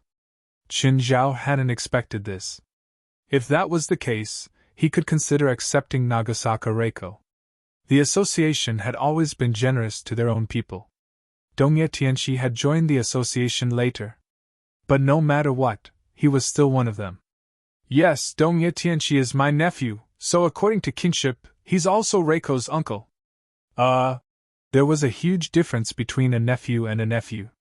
The nephew should be the child of Bai Ryoko's cousin, which was already a different surname. Moreover, Nagasaka Reiko's surname wasn't Hikari, so the blood difference was even greater. Their bloodline was 6 or 7 generations apart. Were they considered relatives? It wouldn't be a problem if the two families were close. But if the two families didn't have any contact with each other, what kind of relatives were they? Of course, Chen Zhao still had to ask for Dongye Tianqi's opinion. West, call Higashino Tianqi over. After all, Higashino Tianqi is Ms. Yoko's nephew. Since Ms. Yoko is here, how can he not pay a visit to his elders? Yes, guild leader. West was actually going over to ask for Dongye Tianqi's opinion. If Dongye Tianqi was willing to be the guide, it would not be a problem for Nagasaka Reiko to join the association. After all, Dongye Tianqi had made contributions to the association. Together, Dongye Tianqi and Jankira were equivalent to a master blacksmith. It had a very important function in the association. A few minutes later, Dongye Tianqi arrived. When Dongye Tianqi saw Hikari Yoko, he immediately greeted her with the etiquette of a junior. The Japanese were more serious about status and seniority. Of course, Dongye Tianqi's salute was also a show of his attitude. Thank you, Auntie Yoko, for taking care of me in the past. I will always remember it. Ha! Don't mention the past. Yoko will be studying in Los Angeles soon. Please take care of her then. Yes, I will. Don't worry, Auntie Yoko. Dongye Tianqi was very respectful toward Hikari Yoko. Then, Hikari Yoko and Nagasaka Reiko left. Dongye Tianqi, how is your relationship with your auntie? We don't talk much, but Auntie Yoko helped me introduce a bladesmith 30 years ago, so I am very grateful to her. Actually, she and Dongye Tianqi were not close. They had never even talked to each other. But she knew one thing, and that was, if you planted 100 seeds, there would always be one that would sprout. In the past few decades, Dongye Tianqi was not the only person she had helped. Moreover, she had never thought that this seed would sprout one day and return to her. But reality proved that her decision back then was correct. Some favors did not need to be mentioned actively. Because the more you didn't mention it, the more the other person would remember it. Hikari Yoko was too good at manipulating people. Actually, There were some things that both Hikari Yoko and Dongye Tianxi understood. After hearing it, Qin Zhao and West also understood. To put it bluntly, Dongye Tianxi owed her a favor. Unless Dongye Tianxi was willing to give up his surname, his family, and even his reputation. Otherwise, he would have to return the favor even if he did not want to. Actually, it's not a big deal to let the girl called Yoko join the association. It's not like there's no benefit in persuading her. West said. Japan is a supernatural area. This will make it easier for us to come into contact with the supernatural world in Japan. We can also carry out missions and activities and develop our connections in Japan. Dongye Tianxi is also Japanese, Qin Zhao said. No, he's an American now, West said. He's already immigrated. Actually, Qin Zhao understood this too. Even if Dongye Tianxi had not changed his nationality, his connections in Japan could not compare to those at the Tokyo Grand Shrine. After all, it was a famous shrine in Japan and had an important position in the Japanese supernatural world. If Nagasaka Reiko joined the association, it would symbolize the alliance between the supernatural organization and the Tokyo Grand Shrine. Even if it was not the alliance, outsiders would not believe it. In terms of benefits, the advantages indeed outweighed the disadvantages. Dongye Tianxi, when Nagasaka Reiko comes to L.A., you'll be in charge of observing her for a while. If you think she's okay, you'll be her referral to join the supernatural organization. Hi, President. Dongye Tianxi and Yoko Shiranu were old friends, but he also knew who he was loyal to. As long as it did not harm Qin Zhao and the association's interests, he obviously hoped to gain a favor. How's the situation in Tokyo these 2 days? Still chaotic. Not only are there criminals, but monsters are also very active. Any news of Tamamo no Mae? Qin Zhao asked. To be honest, after Tamamo no Mae escaped from the forest of Aoki Plains, it was basically impossible to destroy her. From now on, Tamamo no Mae could fly as high as she wanted. Even if Tamamo no Mae appeared before Qin Zhao now, he could not fight her in the city. Unless Qin Zhao did not care about the consequences and destroyed Tokyo. Both he and Tamamo no Mae had the destructive power of nuclear weapons. If they fought, the world would collapse.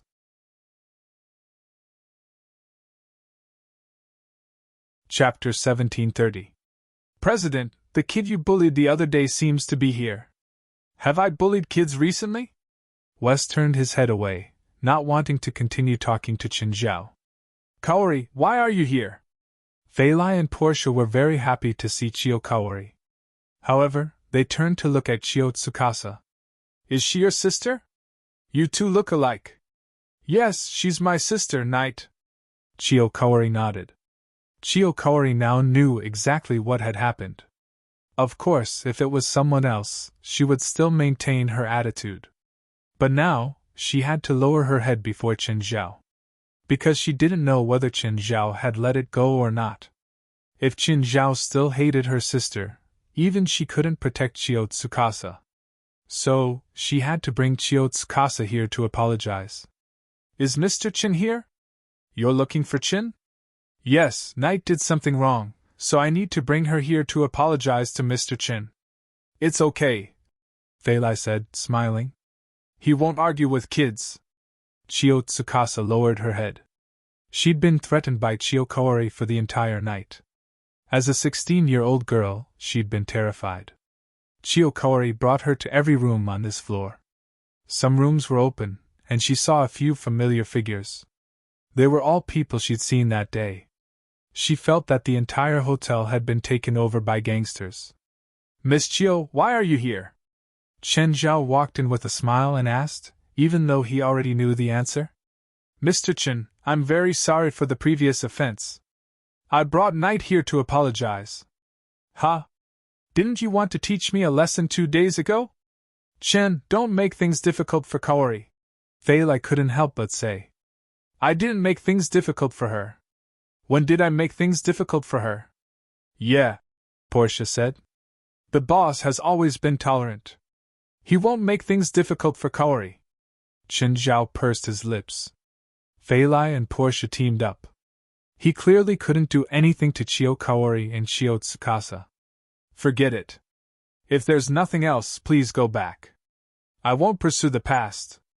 Qin Zhao didn't plan on making things difficult for them. Qin Zhao wasn't an emperor. He couldn't kill anyone's family just because they offended him. Smokey, stay and talk to us for a while. That damned volcano has been erupting for the past 2 days, so we can't leave the hotel. Now, the entire city of Tokyo was gray, and through the glass windows, one could see the embers falling like falling snow. But it wasn't snow, it was volcanic ash. Inhaling it into the mouth and nose will cause respiratory damage. During these 2 days, every hospital in Tokyo was packed with people.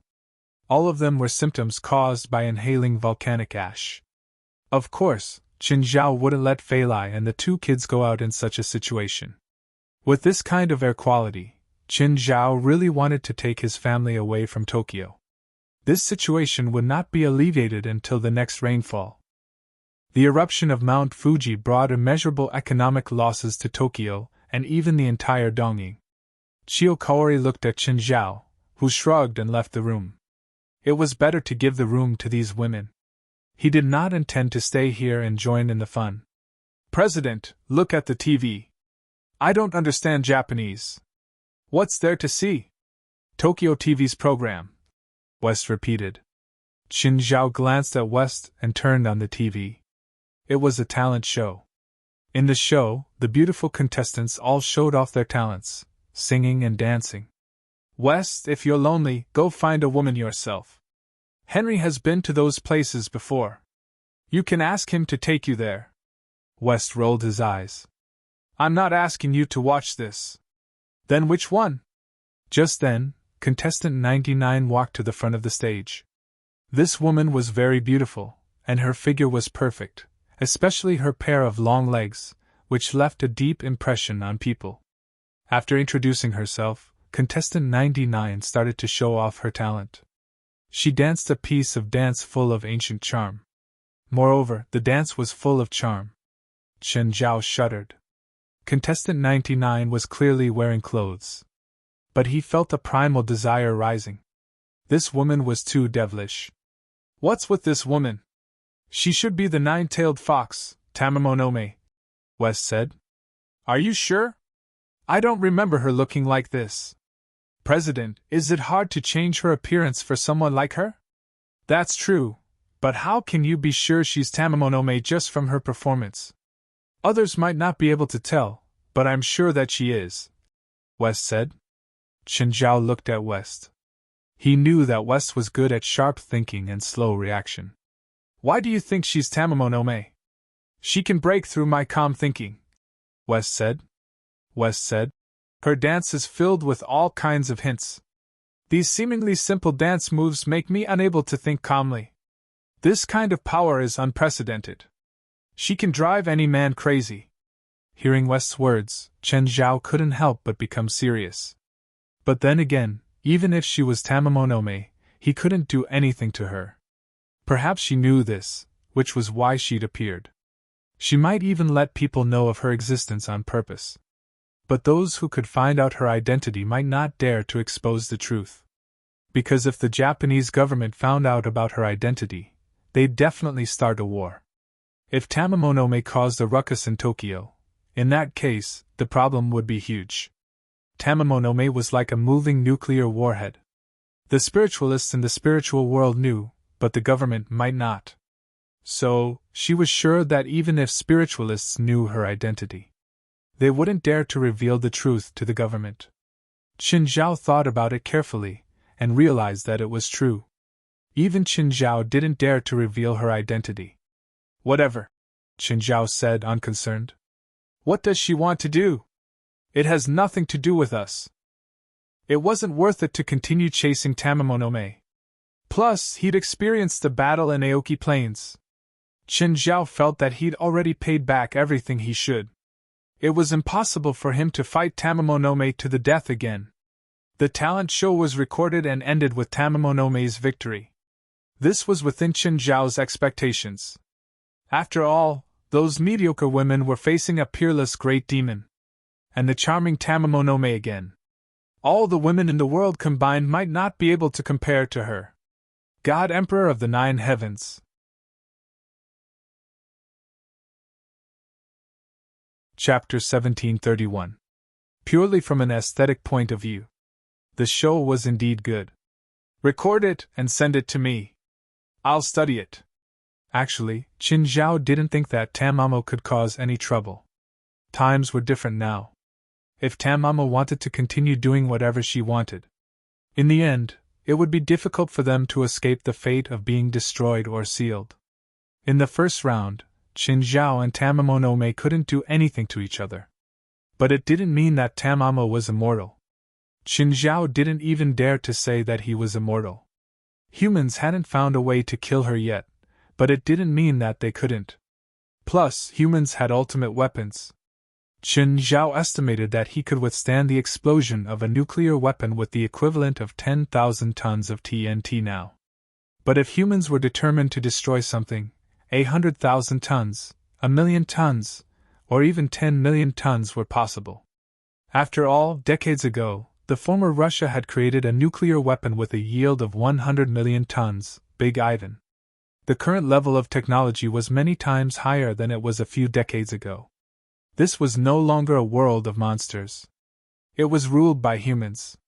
Even if Tamamo was hiding in a crowded city, humans would kill without caring about the casualties. That day in the forest of Greenwood Plains, Tamamo realized that something was wrong and immediately flew away. This meant that she wasn't a mindless monster. She was smarter than most monsters and even more intelligent than most humans.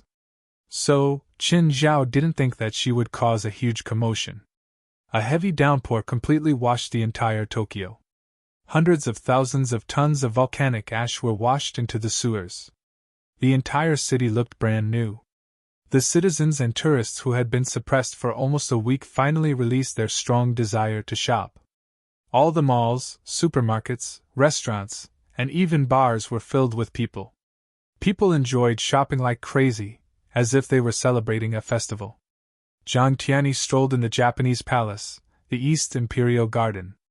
This was the modern royal residence. A royal servant followed beside Zhang Tianyi. The outer area of the Imperial Garden was for tourists. However, the inner area wasn't open to the public. Just then, a man in hunting clothes walked out. The man's makeup was slightly feminine. He held a folding fan in his hand. He was a member of the royal family, Minamiya. In Japan, the Minamiya and the Abe family were known as the two heroes of Japan. They had both risen during the Heian era and had been worshipped by the royal family for generations. Greetings, celestial teacher Zhang. Minamiya had a high status, but he couldn't be arrogant before Zhang Tianyi. Of course, even though Zhang Tianyi had a high status, the current emperor of Japan wouldn't see him. Minamiya was the best person to meet and receive him. Hello, Mr. Minamiya. Zhang Tianyi had a smile on his face. This time, I'm here mainly to return your royal family's national treasure. Yuan Minamiya was stunned and looked at Zhang Tianyi in astonishment. Celestial teacher, what? The Yasukov Magatov of Japan of Z. How can we do that? We promised it to the Heavenly Master. Celestial to of the Emperor of to you. He. Of hand he. Genemiya was obviously happy that the Yasukov Magatov of the Emperor had returned to the Emperor. Of course, he still had to make excuses on the surface. Genemiya opened the brocade box. Seeing the Yasukov Magatov inside, he was even more assured. If Zhang Tianyi didn't return the Yasukov Magatov, he might have to wait for a few more years. After Zhang Tianyi reached the end of his life, he could ask for it back through political means. Just then, a wave of demonic aura spread over. Zhang Tianyi and Genemiya's expressions changed drastically. Zhang Tianyi looked at Genemiya. Where did the demonic aura come from? Genemiya's face was also filled with astonishment. This was the imperial palace, where the royal family lived. It was impossible for a monster to come in. Just then, a figure flashed past at an extremely fast speed. Oh no! Zhang Tianyi slapped out. The figure was sent flying. A strange look flashed across Zhang Tiany's eyes. It wasn't Chen Zhao. It was a fox demon, a white fox. Then 9 more foxes jumped out. They surrounded Zhang Tiany and Genemia. A woman flew through the air. Of course, it was Tamamo no Mei. Tamamo no Mei was still barefoot, and her clothes were extravagant. One of the foxes flew past. Before Genemia could react, Tamamo no Mei snatched the brocade box. Is this the new palace? Has the imperial family already weakened to such a degree? Tamamo no Mei looked around the imperial palace as she held a brocade box in her hand. Demon, leave the Yasukov Magatov here. Zhang Tiany shouted. Little old man, you're too weak. Tamamo no Mei waved her hand, and a wave of demonic aura surged over. Zhang Tiany pulled Genemia over and shielded him behind him. Tamamo no Mei waved her hand, and the 9 foxes circled around her. Then, he looked into the depths of the imperial palace. Found it. Tamamo no Mei flew out. Oh no, heavenly teacher, stop her. Genemia paled in fright. What is that place? That's where the Yada no Kagami and Kusanagi sword are kept. Zhang Tiany was also shocked. He immediately charged out. Just then, a figure flew in front of Zhang Tiany and blocked him. A few strands of Zhang Tiany's hair were cut off. Zhang Tiany immediately retreated. Looking closely, he saw that Chen Zhao had come. Both of them were making eye contact. Demon, get lost. Otherwise, I'll teach you a lesson. Zhang Tiany shouted. Don't even think of stopping my master's great plan. Take this. Zhang Tiany immediately stood together with the white-faced ghost that Chen Zhao had turned into. Chen Zhao, what's going on? Tamamo no Mei has nothing to do with me, Chen Zhao said in a low voice. I didn't expect her to show up either, but this is good. I can blame it on her. But that peerless demon fox wants to snatch the Yada no mirror and the Kusanagi sword. If these 2 divine weapons were to fall into her hands, the consequences would be unimaginable. Who cares? Chen Zhao didn't care. He just needed to prove Tamamo no Mei's crime. Whether Tamamo no Mei snatched the Yada no Kagami and the Kusanagi sword had nothing to do with him. At this time, Tamamo no Mei rushed into the treasury hall. The defensive formation in the treasury hall collapsed upon contact. In just a few seconds, Tamamo no Mei broke through the roof with the Yada mirror and Kusanagi sword. Children, let's go. Xin Zhao immediately separated from Zhang Tiany and chased after Tamamo no Mei. When Tamamo no Mei saw Xin Zhao, she was stunned at first, but then she smiled charmingly. 9 Heavens Divine Emperor.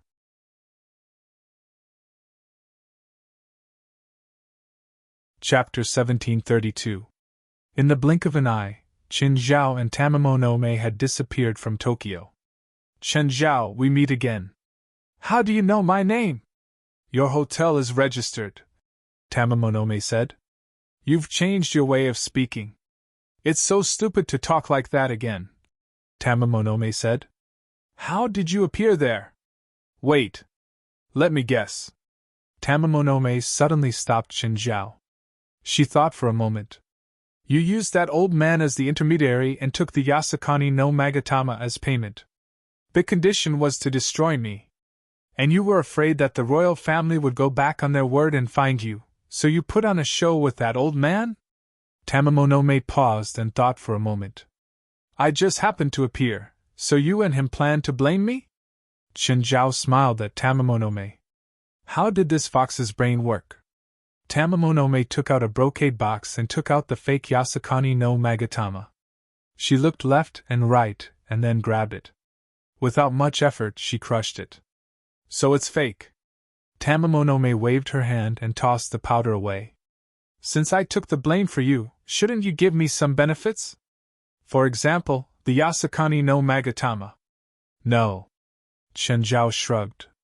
I did the same thing you did to the real thing. Tamamo no Mei looked at him. You solved the secret of the Yasukani no Magatama? Oh. Apparently Amaterasu from Japan is a god. Your method is very similar to that. It seems that you really solved the secret of the Yasukani no Magatama. How about sharing it with me? After all, I took the blame for you. No way. Chen Zhao rejected Tamamonome's request without hesitation. Tamamonome was already so difficult to deal with now. If she knew the secret of the Yasukani no Magatama, she would definitely be even more difficult to deal with. Then I'll tell the Japanese government about your plan. Tamamonome suddenly stopped. Oh right, no one will believe me. Give me either the Yasukani no Magatama or the Kusanagi no Me, and I'll share the secret of the Yasukani no Magatama with you. Hee, don't even think about it. Tamamonome refused decisively. She had snatched the Yada no Kagami and Kusanagi sword to guard against Chen Zhao. After all, Chen Zhao's black trident was too much of a threat to her. If Chen Zhao took out his black trident the next time they fought, he might really be killed. This was why Tamamonome wanted to unravel the secret of the 3 divine artifacts. And Chen Zhao already knew the secret of the Yasukani no Magatama. If he obtained another divine artifact and was able to decipher it, then he would be in even more danger. You want to use Kusanagi sword and Yada no Kagami to deal with me? That's right. Tamamonome didn't plan on hiding it. After all, it was too obvious. In this world, there was no one who could threaten her. Chen Zhao was the only one left. If he didn't have any means to protect himself, she really felt insecure. Tamamonome took out the Kusanagi no Tsurugi, even though she did not decipher the Kusanagi no Tsurugi. However, she could still feel that this was an invincible divine sword. It might not even be weaker than Chen Zhao's black trident.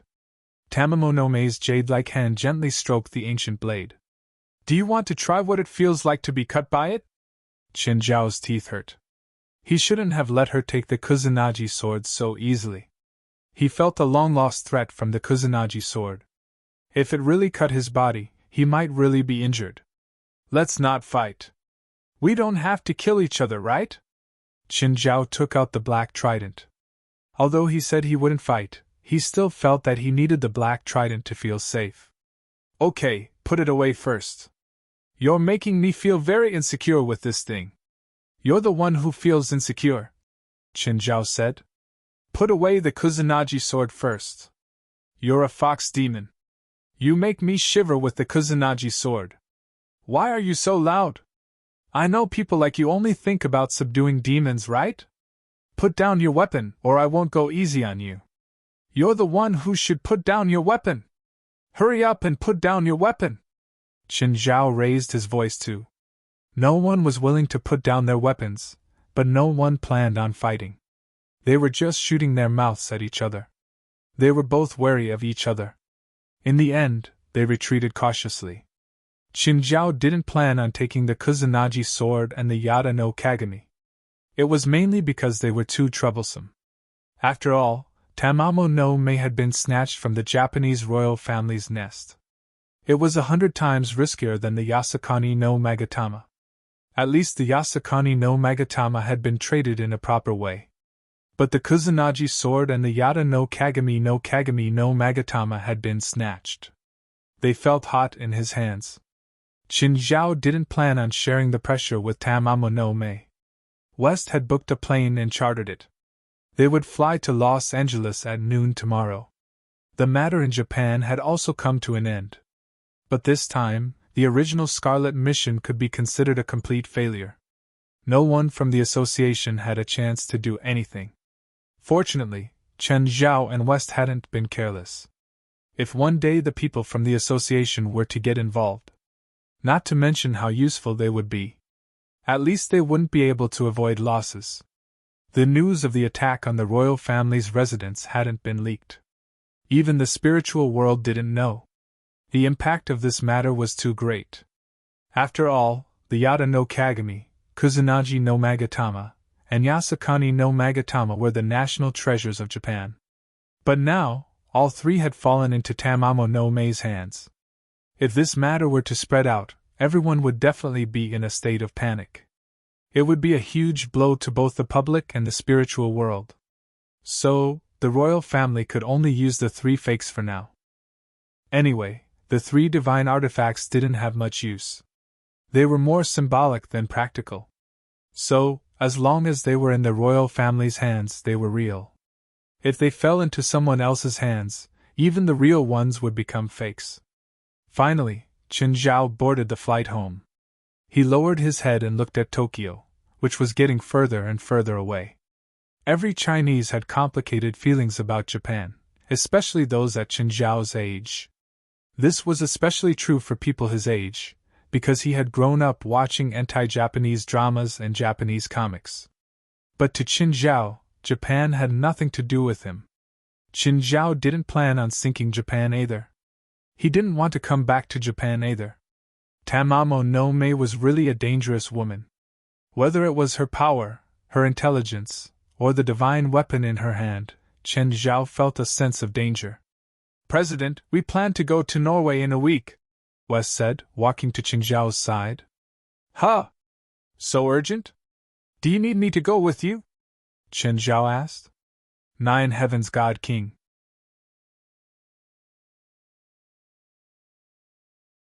Chapter 1733. President, you shouldn't go. If you go, we won't have to go. I just want to watch, Qin Zhao said, pursing his lips. Plus, I've never been to Norway. President, you shouldn't go. Whether Qin Zhao went or not, whether he was there or not, were two completely different concepts. Fine. Actually, I just want to see Norway scenery. After booking the entire flight, everyone had much more freedom on the plane. Portia was extremely impressed by Fei Lai. She took care of two kids by herself. Both little Jerlin and little Larissa were extremely noisy. Ever since they got on the plane, they hadn't been quiet. Qin Zhao didn't care at all. The two of them could do whatever they wanted to. Only Fei Lai would restrain them. However, Portia was more concerned about Qin Zhao's subordinates. All this time, Portia had thought that Qin Zhao was a gang leader. But after seeing Qin Zhao's subordinates, she realized that they didn't seem to have anything to do with gangs. They weren't gangs. For example, Klaus and the Lightning Squad. In the beginning, he looked like a gang killer. But soon, she realized that Klaus and the others were just old-fashioned. After all, they'd stayed under the same roof for a long time. She realized that Klaus and the others were more like retired soldiers. As for the others, there were old people, children, and women. They had no discipline or rules. They looked more like a big family. They didn't look like a gang with a clear hierarchy. So, she was even more curious.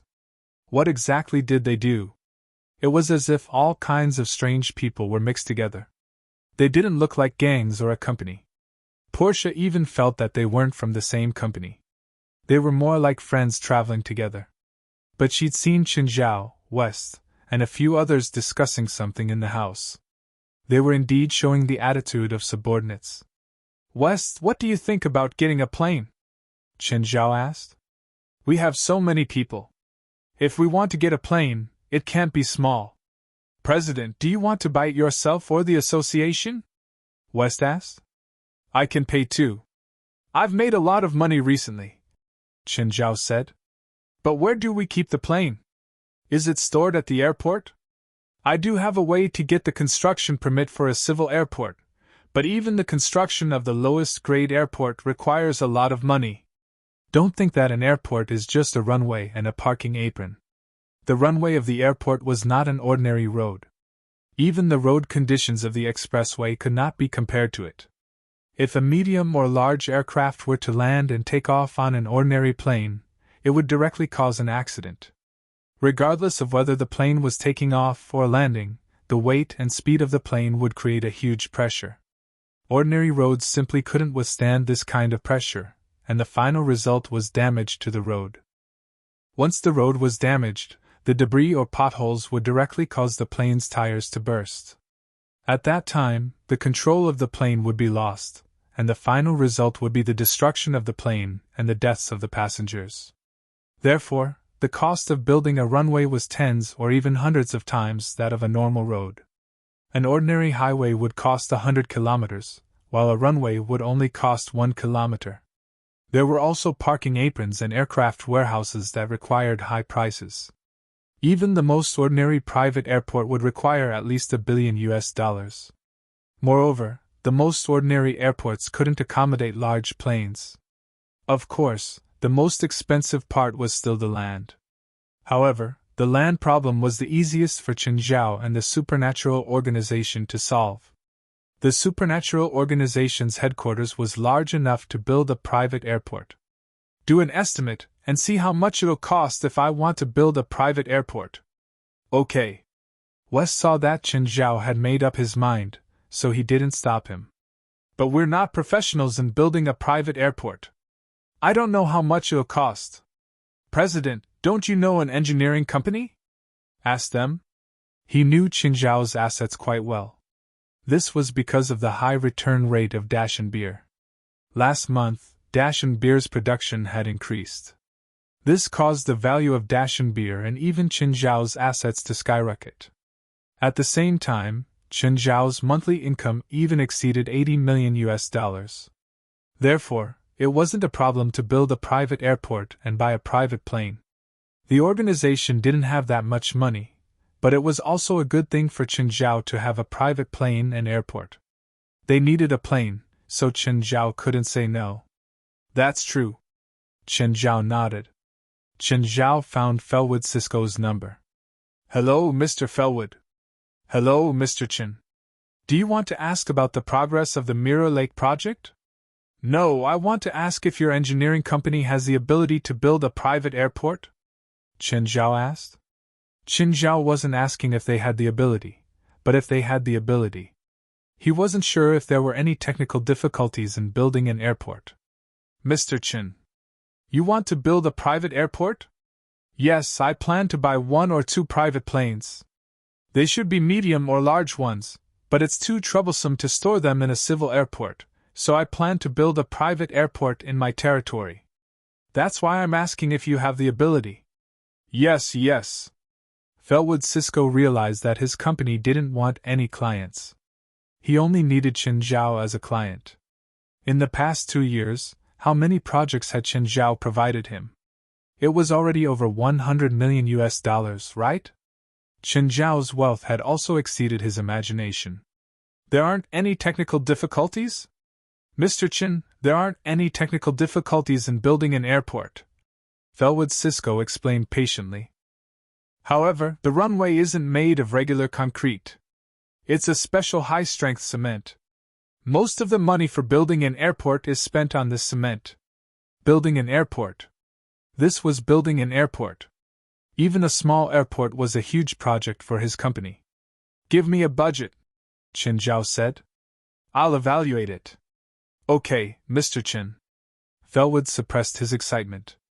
Oh, don't be careless with the Mirror Lake project. Build it as you should. There's no need to rush. The earliest construction for the private airport will start next year. There were only 2 months left until the new year. Even if they decided to build a private airport, it would take at least a few months of preparation. 9 Heavens Divine Emperor.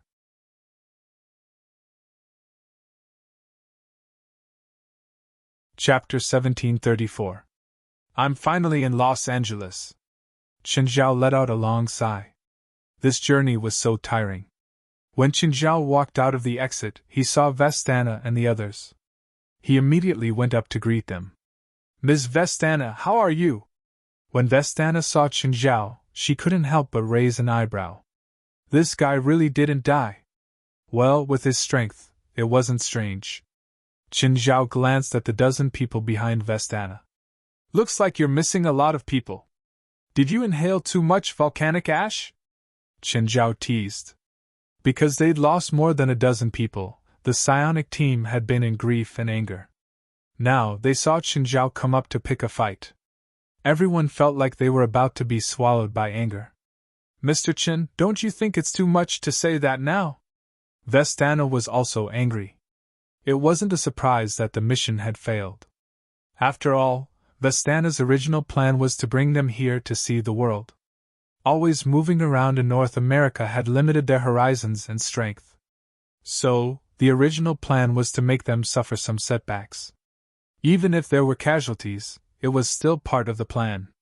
In the end, their horizons had indeed broadened. But they were also frightened. Tamamo no Mei's appearance had the power to destroy the world. It made them truly understand the difference between the strong and the weak. Even the most arrogant tank and the others had wet their pants in fear. Tamamo no Mei's power had exceeded their understanding. But Tamamo no Mei hadn't targeted them at all. Just the shockwave of her attack had killed half of the psionic team. They'd practically pissed their pants as they escaped from the forest of Aoki Plains. There was also the battle with Tamamo no Mei. They'd heard that it was the Taoist master of the Dragon Tiger Mountain celestial sect, Zhang Tianyi. Even though they were separated by dozens of kilometers, they could still feel the destructive power of that battle. It also made them understand how powerful the two scariest existences in the world were. This also caused everyone's will to be very depressed. If the gap wasn't big, they could fight and surpass it. But that battle made them not know how to surpass or make up for it. Now they were provoked by Chen Zhao again. Someone patted Chen Zhao's shoulder. West came to his side. "President, you're too much." "Am I?" You've gone too far."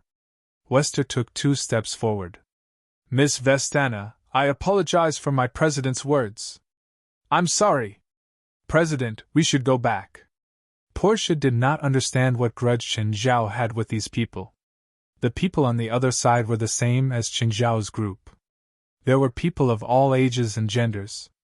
Vestana looked at his back and suddenly said, "Mr. Chun, didn't you also escape? So, there's actually no difference between us. It's true that you guys didn't lose anyone, but you guys don't even have the courage to face danger. In the end, don't you, the guild leader, still have to come out personally?" Needless to say, Vestana's words had indeed provoked the members of the supernatural organization. None of them wanted to accept that. But they really didn't go. Because Chen Zhao had stopped them. Portia was even more curious now. Escaped? Where did Chen Zhao escape from? From the woman's tone, they seemed to have gone somewhere before and escaped together. Because I'm smarter than you. At least I won't send my subordinates to their deaths. Chen Zhao looked back at Vestana. Chen Zhao would not let his subordinates take the risk even though he knew it was dangerous. It was fine to cultivate their courage and battle awareness. But he did not have to sacrifice some people to cultivate the courage of the rest. "Ms. Vestana," Samira said in a low voice, "are you just going to let us endure other people's provocations? When you're not strong enough, you should learn to swallow your anger." Vestana said. "Sometimes, challenging the strong is also a part of cultivation," Samira said. "When I think you are qualified to challenge that person, I won't stop you. But before that, you'd better control your temper. If you fail the challenge, you'll only humiliate us even more," Vestana said. "Then when do we need to?" "I have my plan," Vestana said. Vestana's heart was heavy. Everyone had their own thoughts. She could not forcefully combine everyone's thoughts. She could only manage and barely control them. She did not have enough power to suppress everyone in the psionic team. This meant that she was not as strict as Chen Zhao was with the supernatural organization.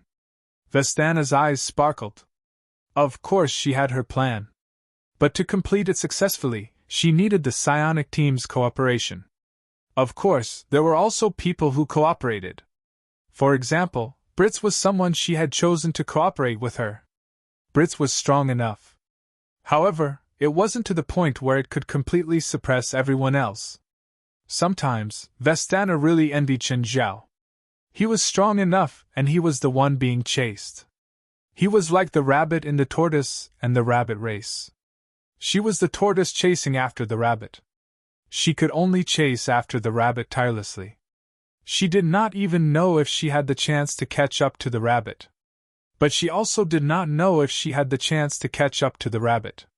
She knew how strong Chen Zhao was, so she restrained herself every time he provoked her. "President, that girl called Vestana is not simple." "Huh? How is she not simple?" "She's an ordinary girl, but there are traces of some secret technique on her." "What secret technique?" "A technique that allows one to obtain magic power. Normal people can obtain magic power through secret techniques. Of course, not under normal circumstances, But as long as you're willing to pay a price, it's possible. Is it a heavy price? These spells are called secret techniques because there's an unbearable, or even unacceptable price. That's why the user doesn't dare to publicize it. Oh, you can tell? She looks no different from a normal person, but I saw the rune on her hand. It should be some kind of Chinese spell. Chinese? Yes, Huaxia is the most active region in the supernatural world. Moreover, it has the most flourishing metaphysical sections. Moreover, they're completely different from the mystical sects in the West. For example, most of the sects in Japan have inherited the teachings of Huaxia, and that's how they've become the most active region in the supernatural world. 9 Heaven's Divine Emperor.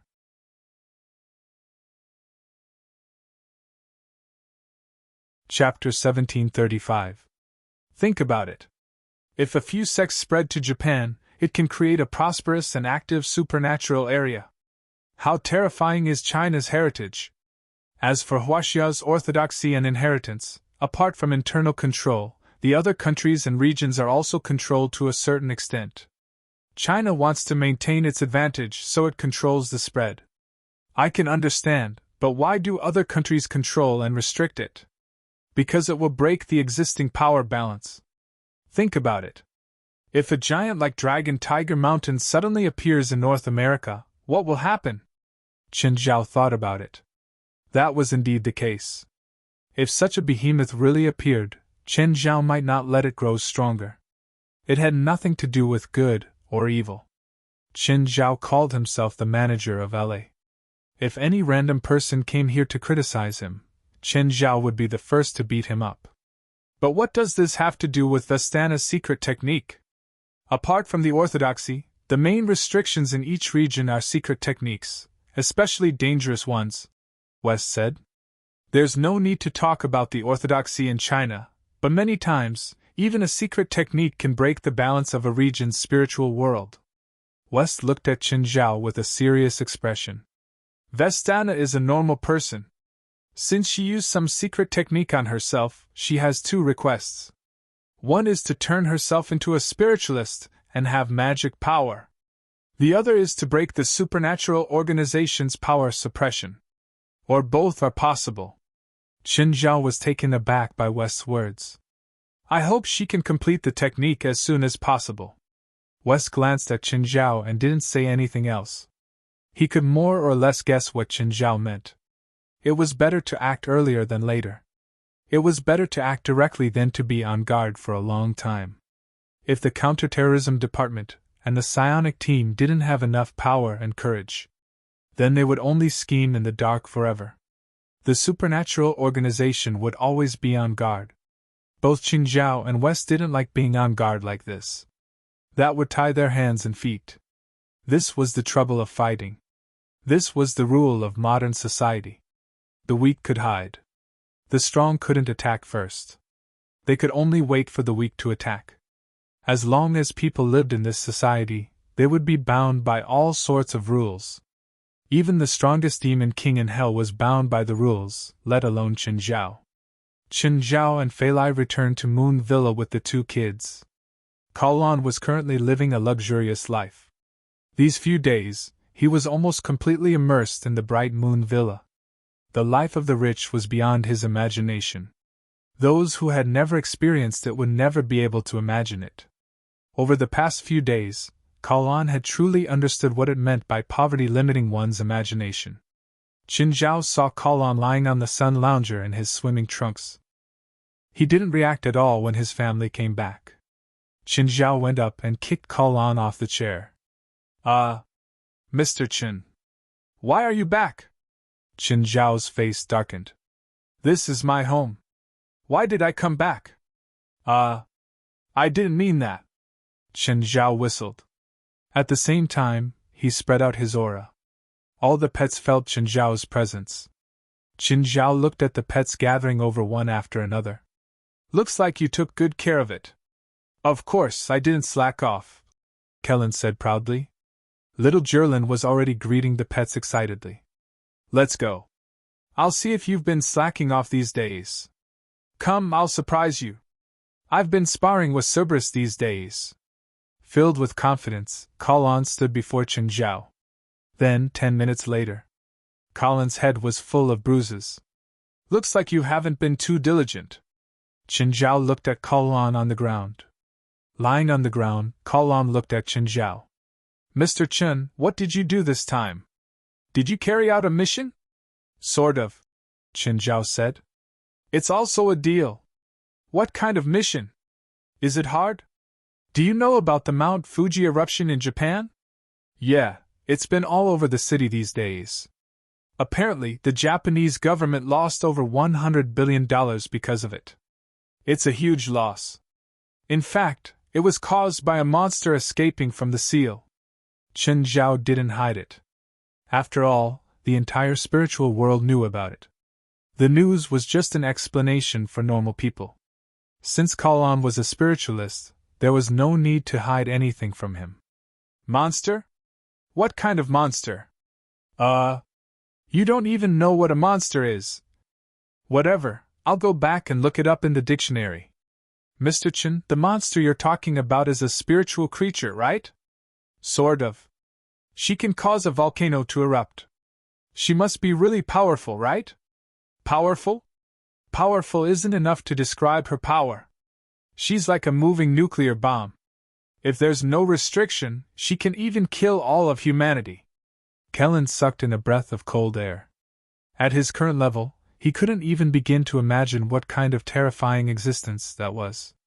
Is it unimaginable? Colin nodded. It was indeed unimaginable. Don't even think about it. Don't think about surpassing her one day. Don't even think about risking your life if you meet her.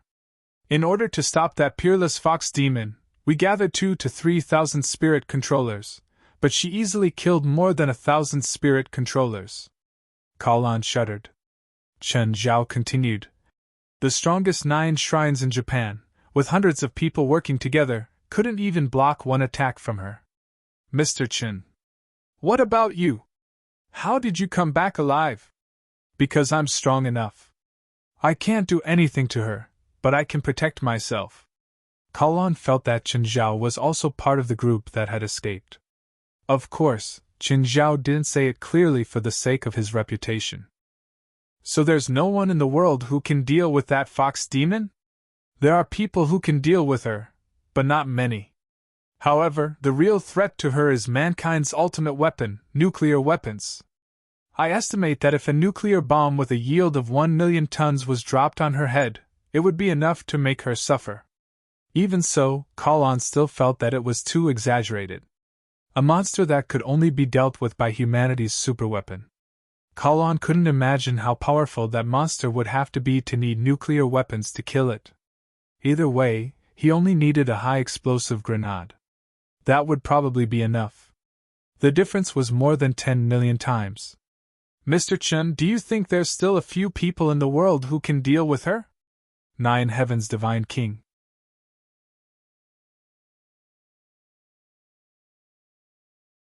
Chapter 1736. Hi, Gaia. Portia walked into Gaia's gym. This place of yours sure isn't small. Portia was touring Gaia's gym. What, you don't have work today? I don't have anything to do today. If I don't have anything to do, I won't follow him. Do you want to get a gym card here? Can you give it to me for free because of our relationship? Actually, we're not that close. Gaia smiled at Portia. In the end, Portia didn't get a gym card here. She had plenty of time, but it wasn't fixed. Hello, are you Mr. Chen's assistant? Yes, I am. May I know who you are? I'm Felwood Cisco from a construction company. I'm sending you a document. Please pass it to Mr. Chen. Okay. After hanging up, Portia looked at Gaia. I have a job again. Okay. Remember to come here next time. If you're willing to give me a gym card for free, I'll be happy to come here. Ever since Portia returned to L.A., she didn't dare to spend money casually anymore. She did some calculations and realized that she'd spent at least $200,000 in Japan. Apart from paying off her credit card, she also owed Chen Zhao a huge sum of $150,000. Portia didn't dare to spend a single cent recklessly. As for her current job, if she dared to do it carelessly, Qin Zhao would probably make her corpse strewn on the streets tomorrow. Portia opened the document. It was a price list, a private airport construction evaluation report, and a budget. Among them, there were 4 different specifications, all of which were design specifications for medium and small airports. The cheapest of these 4 specifications cost $300 million, and the most expensive one cost $630 million. Portia sucked in a breath of cold air. Her boss was way too rich. Portia had heard Qin Zhao mention buying a private plane a few times before. But buying a private plane and building a private airport were 2 different concepts. Unless it was a giant in the sky, the cheapest one was only a few dozen million, while the expensive one was around $100 million. But a private airport was different. The cheapest one was already $300 million. Including the land, the price would double. Portia went to Minghua Villa and passed the document to Qin Zhao. "Boss, this is a document from Felwood Cisco. Take a look." "Okay, got it." Qin Zhao was sparring with Fei Lai, who was punching and kicking Qin Zhao. This was the first time Portia had seen Fei Lai fight. In fact, Fei Lai's body was already very outstanding. However, because she was an ordinary person, the notification could not be raised too much. Because there was no protection from magic power, if one's physique was increased too much, deformities would appear. Even so, Fei Lai's constitution was still 4 times that of a normal person. After all, Qin Zhao would provide Fei Lai with food from big dishes whenever he was at home. The food wouldn't cause any changes to Fei Lai's body structure. However, this kind of influence was subtle. This kind of change would quietly happen in Fei Lai's body. Fei Lai preferred to fight with gloves. She didn't like direct contact with her fists. That would leave calluses, and she didn't want her skin to become rough. Plus, Qin Zhao's skin was really thick. If she didn't protect him, her hand would be badly hurt. After a while, Fei Lai finally stopped attacking. "Portia, do you want to try?" I don't think so." Portia really wanted to try how it felt to beat the boss. However, after thinking about it, she still gave up this tempting thought. "It's fine. Come and try." Portia looked at Qin Zhao. Qin Zhao shrugged. "Come on." In the end, Portia still put on the gloves. She didn't have any fighting foundation, so her punches were no different from a normal woman's. "Your arms have to be level with your shoulders," Qin Zhao reminded. "Punch at a 90-degree angle and use the flexibility of your joints." Portia tried again. She felt like she was punching a wall. Qin Zhao covered his face with his arms. At the same time, he said, "You can try attacking from other angles. Your straight punches are too monotonous." After 10 minutes, Portia was so tired that she was covered in sweat. I can't anymore." Panting, Portia put her hands on her hips. "Let's go swim at the beach." Fei Lai pulled Portia away. Portia was very envious of Fei Lai's stamina and body. There was almost no excess fat on Fei Lai's body. Her muscles didn't bulge exaggeratedly. However, she gave off a streamlined sense of beauty. Although she was envious, Portia knew that she couldn't compare to Fei Lai. Fei Lai could shop, work out, and even eat nutritious meals with relish. She was someone who had to work hard for her life. She also heard that Fei Lai was going back to the coastal rescue team. It was still a job, but Fei Lai's job was her interest. Her job was to make a living. In the evening, Fei Lai asked Portia to stay for dinner before Portia left. "Hey, Miss Portia, there's a small role tomorrow. You can come and try it." The person who called Portia was from the Screen Actors Union. Although Portia was an amateur actress, she still registered with the union. Actually, it was very simple to register as a member. You just had to have at least one role, even if you didn't even have a proper face. You just had to be willing to pay $1,000 a year. Of course, there were benefits too. Members of the Screen Actors Union could enjoy some internal resources. At the same time, they had a guaranteed salary. However, being a member of the Screen Actors Union wasn't all good. For example, the producers of some blockbusters didn't like to use small actors from the Screen Actors Union. Because actors from the Screen Actors Union had to follow the rules, such as a guaranteed salary, working hours, and at least 1 second of close-up scenes. Of course, with rules and a bottom line, it also meant that the actors from the Screen Actors Union were better than those who were pulled from the streets or became actors out of interest. When Portia heard the news, she was overjoyed. She already started to imagine what her new role would be like. How long the close-up scenes would be, whether there would be any lines, whether it would be a big production, and so on. In fact, it was this kind of dream and fantasy that supported most actors who weren't famous clenched their teeth and persevered.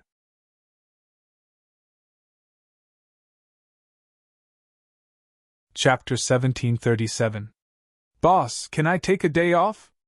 Portia called Qin Zhao carefully. Sure, Qin Zhao said. I don't have anything tomorrow anyway. Portia was very excited. Qin Zhao didn't make things difficult for her. The next day, Portia contacted the Screen Actors Union. She also got the address of the set from the union. The union had resources, but their biggest disadvantage was that they couldn't guarantee any roles. They couldn't even guarantee minor roles. All the major film companies would cooperate with the union. It was a mutual benefit. However, this cooperation was very fragile. To put it simply, the union had the right to recommend roles, but not the right to decide. For example, when a movie started filming, the producer would send a list of required roles to the union. The list wouldn't only be sent to the union. It would also be sent to all the major management companies. In this aspect, the union didn't have an advantage over the management companies. The managers of the management companies would help their artists with PR and travel. And the Screen Actors Guild wouldn't help their registered members move around. Portia hurried to the set. She still didn't know what roles she was going to audition for. There were a lot of people in the audition studio that day, and they were all mediocre actors just like her. However, it could be seen that the producers had released many roles today. They were minor roles, but they were very important to every actor who came for the audition. Every actor had heard all sorts of stories before entering the industry. How hard it was for an actor to become famous. How he started from a young age and finally became famous. This story was common in the entertainment industry all over the world. Of course, it was also the truth. However, it was still a minority. In fact, most of the famous actors were. Their first role might be a role with a close-up and a line. Only a small number of people with no foundation could become successful and famous in the end. However, most actors who could enter Hollywood had the mentality that it was either success or death. They knew that their chances of winning were very low, but they still kept going. They lived in the slums and worked 3 jobs every day. However, as long as there was a role, they'd spend half a year's salary on clothes and makeup. They'd work hard for a role that a dozen or even dozens of people were fighting for. In Hollywood, there were many unspoken rules of using sex to get a role. And this unspoken rule was not limited to men and women. Portia got her script and the requirements for the role. Her script only had 1 sentence, but there was a close-up shot. For an extra like her, getting 1 line and a close-up was already a great stroke of luck. For today's audition, Portia had specially put on the clothes and shoes she had bought in Japan's Ginza. She was lucky today because she felt that she fit the role. The ones auditioning were the casting director and a camera director. Both of them were assistant directors. The 2 of them set up a platform in front of them. Then, the actors went up one by one, did a performance, and read their lines. The process was very fast, and each person had less than 30 seconds to perform. Both of them replied in unison. Thank you for your cooperation. Please go back and wait for further notice. Portia, you look so beautiful today. At this moment, a blonde walked over and greeted Portia. Alisa. Portia turned to look at the woman. Angelisa, like Portia, was an extra. They had arrived in Los Angeles at almost the same time, and had been roommates at some point in time. However, the difference between them was that Alisa already had a management company. Portia, on the other hand, was still a lonely ghost. Compared to a year ago, Elisa seemed even prettier. She seemed to have done some minor surgery. From a woman's point of view, Portia could still tell which minor surgeries Elisa had done. It seemed that she had made some money in the past year. Portia wanted to do some minor surgery too. She had always felt that her jawbone was a bit big. She wanted to make it smaller so that she would look more feminine. However, the surgery was not cheap. It would cost at least $8,000. Your dress doesn't look cheap. Elisa tugged at Portia's clothes. Her behavior was a bit rude and seemed very impolite. Portia pulled back her clothes. Elisa covered her mouth and chuckled. Your taste is still so bad. You should ask me to be your advisor. I can give you the right guidance. Portia's face darkened. Don't touch my clothes. You might not be able to afford it. Do you know that this dress looks really old-fashioned on you? In Hollywood, there were no real friendships between women. Even for actresses who had yet to become famous. Back then, when they were competing for the same role, Elisa set the alarm in Portia's room 2 hours late and cut the clothes she prepared. In the end, Portia naturally missed out on the role, while Elisa managed to snatch the role. Their friendship and roommate relationship ended there. Portia turned to leave. Elisa looked at Portia's back.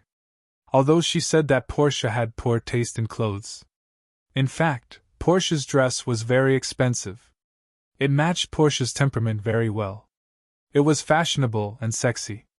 Moreover, they were auditioning for the same role today. Moreover, the role was set to be a fashionable woman. Therefore, Portia's appearance made Elisa feel threatened. Elisa went up and probably kicked Portia's high heels with her toes. Ouch! Portia immediately lost her balance and sat heavily on the ground. The heels of her high heels broke. At the same time, the tightly fitting dress also split due to the movement. Portia, are you okay? Elisa pretended to help Portia. Portia didn't know that it was Elisa's trick. As soon as she got up, she heard a tearing sound. It turned out that Elisa had deliberately stepped on the corner of Portia's dress. In an instant, half of Portia's clothes were torn. The originally sexy and dignified dress now made her look like a beggar. Ha ha! Laughter came from the audition studio. Portia covered her face and fled the scene. In fact, both the 2 assistant directors and the actors auditioning knew what had happened. And this kind of thing happened too many times in the audition studio, so many that they were already numb to it. However, they wouldn't feel sympathy for the actress who was schemed against. They could only say that she didn't have the mentality of a real actress. Jiutian Wang.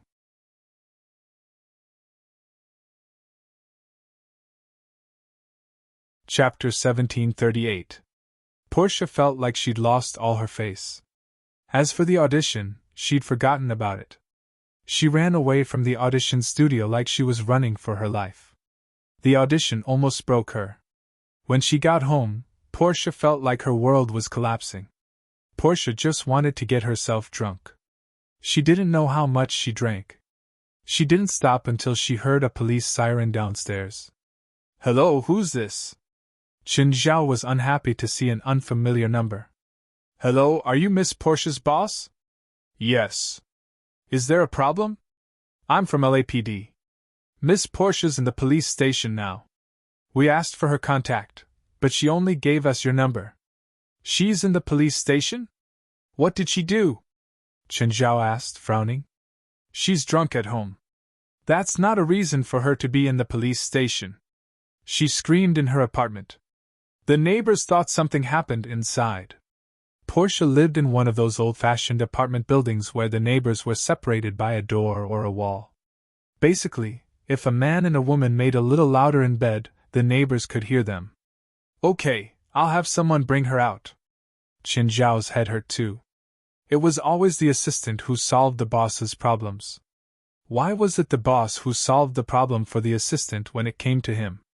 Alex, my assistant's in the police station. Bring her out. An hour later, Alex drove Portia, who reeked of alcohol, to Moon Villa. Alex walked up to Chen Zhao and looked at him suspiciously. Chen, did you do something to her? Chen Zhao rolled his eyes. Phelan walked out. Hey Alex, Portia? She doesn't look well. Auntie Portia, what's wrong? Jerlin ran out too. After all, Jerlin and Phelan were the ones she interacted with the most at home. Jerlin, what about me? Seeing that Jerlin didn't greet her, Alex was very unhappy. Auntie Alex. Little Jerlin revealed an angelic smile and opened her arms. Alex leaned over, and little Jerlin hugged Alex's neck. Help me deal with her, and ask her what's going on. Qin Zhao did not want to get involved in Portia's problem. Looking at her current state, she was either heartbroken or someone had died in her family. Qin Zhao couldn't be bothered to talk to her. Phelan and Alex carried Portia to the bathroom. Portia was still yelling, "Wine, I want more wine!" Not long after, Qin Zhao, who was watching DVDs in the living room, heard Portia crying upstairs. After a while, the noise gradually subsided. Phelan and Alex came downstairs. How is it? Did her relatives die? Or is there something wrong with your relationship? Qin, is it really okay to curse her family like this? Alright then, what happened to her? It seems like she went to a movie set for an audition today, and then something went wrong, but we don't know the details. Was she assaulted at the audition studio? I don't think so. She doesn't have any injuries, Alex said. Do you know what movie it is? Qin Zhao asked. I don't know, but I know the address. It's on set 122 in Hollywood. I'll call and ask, Qin Zhao said. How's Portia now? She's already asleep. Qin Zhao thought for a moment and picked up the phone. Rasfa, it's me. Qin, I heard that you went to Japan. I remember that the volcano erupted there. Weren't you trapped there? The lockdown was lifted long ago. You still don't know? Qin Zhao rolled his eyes. I want to ask you something. Tell me, what is it? Do you know what movie is being filmed at Hollywood Studio 122? Studio 122. Let me check. After a few minutes of silence, Rasfa said, It's James' new movie, Apocalypse Now. Why do you ask? It's James' movie? Yeah, you don't know? I don't know either. Never mind, I'll call James. Okay, our movie is going to be released soon. Are you paying attention? It's not released yet. The premiere is on September 29th. Are you and Phelan coming? No, we're not celebrities. We won't go on the red carpet. After chatting with Rasfa for a while, Qin Zhao hung up and dialed James' number. James, it's Qin. Qin, how come you're free to call me? I heard that your new movie started filming. Is that right? Yeah. Why? Do you want to be a guest? No, I have a friend who went to your crew for an audition today. When she came back, she was in bad condition. It seems like something happened to her. Can you help me look into it? I want to know what happened. No problem. What's your friend's name? I'll call you later. Portia. About 20 minutes later, James called Qin Zhao back. This kind of thing was not difficult to investigate. After all, when it happened in public. Dozens of actors and staff at the scenes saw what happened. In the morning, Portia found herself in an unfamiliar environment. But she soon knew where she was. Although she was a little drunk, Portia still couldn't let go of the humiliating experience the day before. Knock, knock. Portia, are you up? Phelan's voice came from outside the door. Portia didn't really want to respond. Eventually, she said, Phelan, come in. Portia, how do you feel? Not good. I feel like my head is going to explode. Portia got off the bed and stretched. Phelan, why am I here? You went to the police station and Qin had someone send you here. Did I say anything yesterday? No, you were already drunk when you came back. I had to spend a lot of effort to wash you. You fell asleep not long after. Phelan didn't want to open Portia's wound. Portia still felt embarrassed. Thank you. Sorry for the trouble. It's just a small thing, Phelan said. Get up. You'll feel better after eating breakfast. When Portia arrived at the dining room, She realized that Chen Zhao and Fei Lai's family's breakfast was terrifyingly sumptuous. It was even more sumptuous than the breakfast provided by the hotel. She really didn't understand how much time Chen Zhao and Fei Lai had spent preparing breakfast. 9 Heavens Divine King.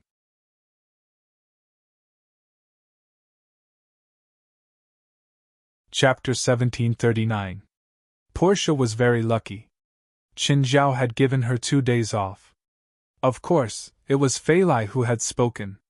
Chen Zhao didn't say anything. But Portia knew that Chen Zhao and Fei Lai were taking care of her. Portia indeed felt that she was in a bad state today.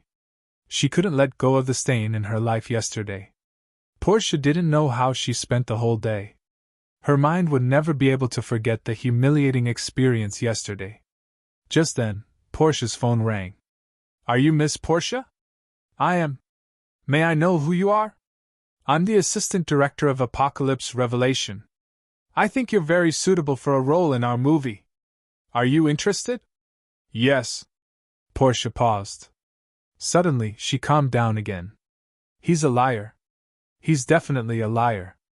If the movie crew really needed to choose an actor, the director or assistant director couldn't call the actor directly. If it was a famous actor, it might be possible. But she'd only gotten a minor role. The assistant director couldn't call her directly. "You liar! I'm not interested in any role." After that, Portia hung up the phone. Liar. He didn't even know the rules of Hollywood and wanted to trick her. Was she really that easy to trick? On the other side, the assistant director looked at the phone in shock. He turned around and looked at James. "How was it? Did she agree?" "Mr. James, she thought I was a liar and hung up," the assistant director said gloomily. "Give me the phone. I'll call her myself." James called Portia. "Hi, Miss Portia. I'm James." "Which James? Have you seen Animal Mart?" "Yes." "Are you going to tell me that you're the director of Animal Mart?" Portia sneered. She wasn't that stupid. Animal Mart was one of the most popular movies last year. Director James became famous overnight and became an upstart director in Hollywood. Many of his experiences were also dug up. For example, he'd once been Steven's assistant for more than 20 years. Of course, she knew James' name. But she didn't believe that James would call her personally. Portia wanted to be famous. But she didn't believe that James would call her. She was aware of her own limitations. "Yes, I'm that James. Mr. James, I don't have money, and I don't want to play with you anymore. Please stop harassing me, thank you," Portia said in disgust, then hung up. James was also depressed. After all, he was a famous director. He was actually treated as a swindler. James thought about it. Chen Zhao was his benefactor. Moreover, Chen Zhao had great influence on Rasfa and Steven. Also, Chen Zhao, Rasfa, and Steven's new movie was about to be released. If the investment for this movie is successful, then he would have more influence on Hollywood. Although James was famous now, it did not mean that he could ignore everything. Moreover, he had a good personal relationship with Chen Zhao. Thus, he suppressed his displeasure. He called Portia again. "Miss Portia, it's still me, James." "All right, James. What will it take for you to let me go?" Portia felt that she had nothing to do now. Since these films were going to continue pestering her, she would let them continue. It was a good way to kill time. Portia hoped from the bottom of her heart that this James was real. However, her rationality still told her that it was fake. He was a swindler. "Miss Portia, if you don't believe me, you can come to the set," James said. "It's the audition studio where you had your audition yesterday. We'll be filming here." Portia's heart jumped. She was a little tempted. There were 2 voices in her mind that kept controlling her heart. "Anyway, I won't ask you to transfer money, nor do I need your driver's license number or your credit card number." "Fine, I'll go and take a look." Portia felt uneasy. Was it real? No, that was impossible. Why would Director James call her personally? Was it a scam? As long as she made up her mind not to transfer money, Even if the other party was a swindler, he would not succeed. Nevertheless, Portia still decided to drive to the Hollywood set. There was a huge set in Hollywood. Many studios were arranged neatly in the field. This was the most famous set in the world. Since the 1970s, after Hollywood's reformation, Hollywood movies had become famous all over the world. Hollywood movies became famous all over the world, and this place became the most famous and developed filming location in the world. Portia arrived outside the studio where she had auditioned yesterday. She was still a little hesitant. She was worried that the more hopeful she was, the more disappointed she would be. However, in the end, she plucked up her courage and walked into the studio. At this time, the studio was no longer the same as it was yesterday. After entering the set, she saw an area that had been transformed into an office. There were more than a dozen people and a few actors there, and they were filming. Portia hesitated as she walked in that direction. Just then, Alyssa saw Portia. Alyssa seemed to have just finished filming a set of scenes and immediately walked towards Portia. "Hey Portia, why are you here again? By the way, we're filming here. How did you get in?" Alyssa said in a mocking tone. "You're not here to try your luck, are you?" Hee hee. Portia, of course, knew that it was Alyssa who played tricks yesterday. That was why she made a fool of herself in public. Portia tried her best to restrain her anger as she sized up the interior of the studio in silence. She seemed to be looking for something. Hee hee. Don't tell me you knew that Mr. James would come to the studio today, so you came looking for an opportunity. Don't be silly, Portia. Why would James want to see you? Portia's expression was uncertain. Could it be that this scam was deliberately arranged by Alyssa? Did she deliberately trick her here and then humiliate her? You bitch. Portia finally couldn't help but slap Alyssa in the face. Alyssa was stunned. You dare hit me? I'll kill you. In an instant, the two women wrestled with each other. They didn't care about their image at all. They grabbed each other's clothes, pulled each other's hair, and rolled on the ground. Stop, both of you stop! Just then, a majestic voice sounded.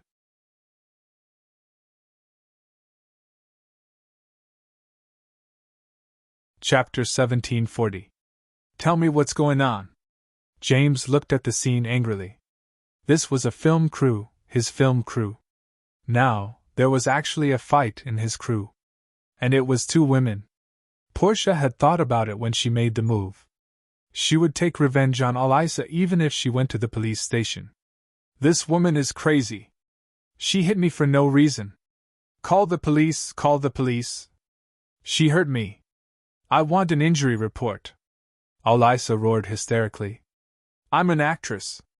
This woman broke into the crew and hurt me. James looked at Portia. Miss, you'd better explain yourself. Otherwise, I'll have to call the police. It's this bitch. She hired a swindler to trick me here. She used Mr. James' name to trick me, Portia said. James was stunned. You're Miss Portia? Portia was a little dazed. She suddenly raised her head and looked at James. Mr. James? You know me? She didn't hire a swindler. I called you before. Portia felt like the whole world was turning upside down. What did she just do? What did she do? God, he had ruined everything. What would Mr. James think? Would he think that she was crazy? This was a chance similar to winning the lottery. She was completely ruined now. Bolton, bring script number 012 over and show it to Miss Portia, James said. Miss Portia, this role has a few minutes of scenes. It'll take about 3 days to shoot. You'd better plan your time well. Huh? What? Mr. James? What? Is there a problem? James asked. Don't you need an audition? James looked at Portia, thought for a moment, and said, I think your image is good and suitable for this role. It's that simple. Okay, you can go back and study the script after it's here. I hope you can get into the right state on the day of filming. I don't have much time. With that, James turned and left. But after a few steps, James looked at Elisa again. Miss, since you're in my crew, I don't want any scandals to spread about you before the movie is released. Otherwise, I don't mind making you disappear from Hollywood forever. Elisa was dumbfounded. Portia was equally dumbfounded. They didn't expect their identities to be transferred so suddenly. Portia had actually gotten an important role. Don't underestimate a character with only a few minutes of screen time. In any movie, he could be considered one of the main characters. After all, Elisa's movie roles from last year to this year didn't even have as many lines and scenes as Portia's. How was this possible? Did Portia know Mr. James? But Mr. James clearly didn't know Portia. And Portia didn't know Mr. James. James even called her himself. When Portia was asked to come to the studio, she was stunned. Portia still thought she was lying. They clearly didn't know each other, so why would James call Portia? And he would even give her such an important role. At this moment, Elisa felt extremely jealous. Why?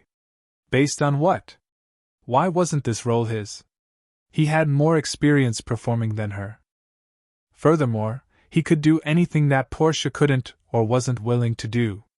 But very quickly, Elisa controlled her emotions. She forced a smile at Portia. She hoped that Portia could sense her kindness. Unfortunately, Portia left with the assistant director without turning back. From afar, Elisa saw the assistant director hand a script to Portia.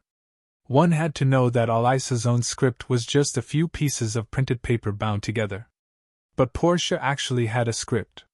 This made her so jealous that she couldn't control herself. Why? How was she inferior to her? She worked harder than her, was prettier than her, had better taste than her, was more fashionable than her, and had better acting skills than her. Apart from being more educated than her, what else did she have that was better than her? Why did Mr. James call her? He invited her to play an important role in a movie. But she didn't even have a chance? At the same time, Portia felt like she was dreaming. It was all too surreal. Portia still didn't feel real. Portia used the afternoon to calm down. At this moment, Portia began to wonder why James would give her a role. And he obviously didn't know her. But after thinking about it, Portia couldn't figure it out. Why was this happening? Was it because he coveted her beauty? Portia didn't doubt the unspoken rules of Hollywood. But James didn't know her at all. There was no reason for him to covet her beauty.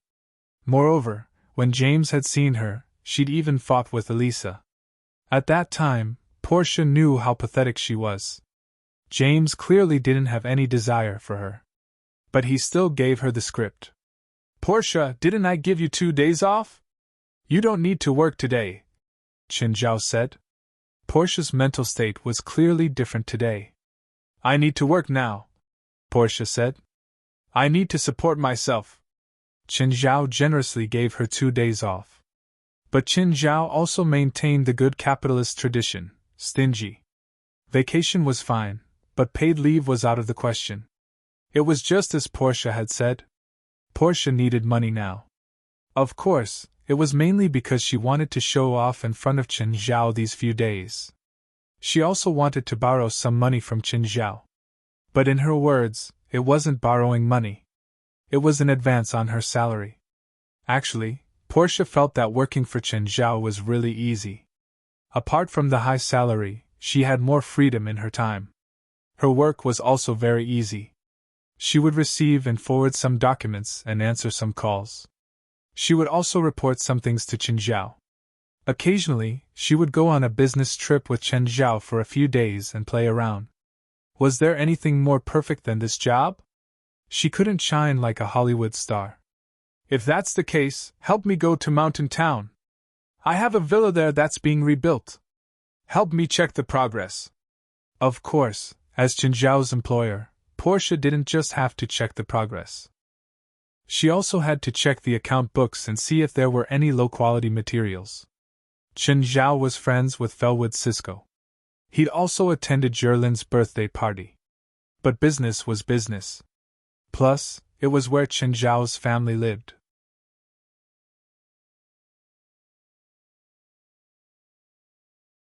Chapter 1741. Evil Capitalists. Portia stared at the villa that was already taking shape beside Mirror Lake. When Felwood Cisco learned of Portia's intentions, he immediately invited her into his temporary office. Whatever documents Portia needed, Felwood Cisco would bring them to her as soon as possible. Even if the documents weren't at the construction site, Felwood would have someone send them over immediately. Portia had been someone's assistant before. She had also inspected a construction site before. Back then, the contractor had various shady relationships and refused to give her any excuses. He tried to evade her requests in every possible way, causing her investigation to be very unsuccessful. Before coming to Mirror Lake, she was already mentally prepared. In the end, Felwood Cisco was much more cooperative than she had expected. Felwood Cisco didn't make things difficult for him or reject him. Little did she know that Felwood didn't dare to do anything to Chen Zhao's project, even though he knew that some actions were unspoken rules. But Felwood didn't dare to do anything either. For example, he could change the steel to a substandard one. This was almost impossible to detect in the quality inspection. Even the substandard steel would meet the requirements and quality requirements of the project. The only loophole was that the material bill had to be fabricated to avoid the customer's inspection. Of course, there were still traces to be found, such as transfer records and the like. It wasn't as if Felwood Cisco had never done such a thing before. But that was before he met Chen Zhao. After that, Chen Zhao gave him projects one after another. Each one was bigger than the last. Felwood had already set his mind on Chen Zhao. As long as he clung on to Chen Zhao, his company could definitely develop and become stronger. For example, the Minghua Villa project. It had already become a famous scenic spot in Los Angeles. At the same time, it was Felwood's superstar project. Thus, many rich people asked Felwood's company to design and build their own villas. There was never a lack of rich people in Los Angeles. Of course, there weren't many projects that Felwood could supervise personally. Most of the time, he stayed in his office with the air conditioner. In the past 2 years, his company had developed quite well. In particular, the completion of Minghua Mountain Villa had given his company a certain amount of fame in the industry. Right now, his company couldn't compare to the top companies. At the very least, it wouldn't be a problem for him to feed himself. Only projects commissioned by Chen Zhao would require him to stay at the site for at least 4 hours a day. Of course, the workers in Felwood Cisco's company loved Chen Zhao's projects the most. After all, Chen Zhao was the most generous customer they had ever seen. During the holidays, he had never neglected them. Because the account book was very clear and clean, there were almost no mistakes. Therefore, Portia settled the accounts very quickly. Mr. Felwood, thank you for your cooperation. Not at all, this is what I should do. Can I walk about? Asked Portia. Of course, but if you want to enter the construction site, you need to wear a safety helmet first. Portia saw a pasture a kilometer away from Mirror Lake. Hundreds of cows were grazing on the grass. Because of the direction of the wind, the smell of the ranch would not come here at all. Portia could not help but be suspicious. Was Chen Zhao in the livestock industry? That wasn't right. There were a few big bosses in California, but Chen Zhao shouldn't be among them. Furthermore, a few hundred cows was not considered a large-scale operation. He wasn't even in the top 1,000. Just then, a woman dressed like a cowgirl rode over. She was Murphy's girlfriend, Rebecca. Ever since her matter was over, she was controlled by Chen Zhao and L.A. She was also warned by Chen Zhao. If she dared to leave L.A. quietly, then Chen Zhao would fill the sea with her. But her current situation was not bad. At least she didn't have to run away like before. Murphy was nice to her too. She was also in charge of taking care of the cows. It wasn't hard, nor did she have to work a lot of hours. The salary that Chen Zhao paid her was not bad. Therefore, her life was not bad. Hello, may I ask who you are? Hello, I'm Portia.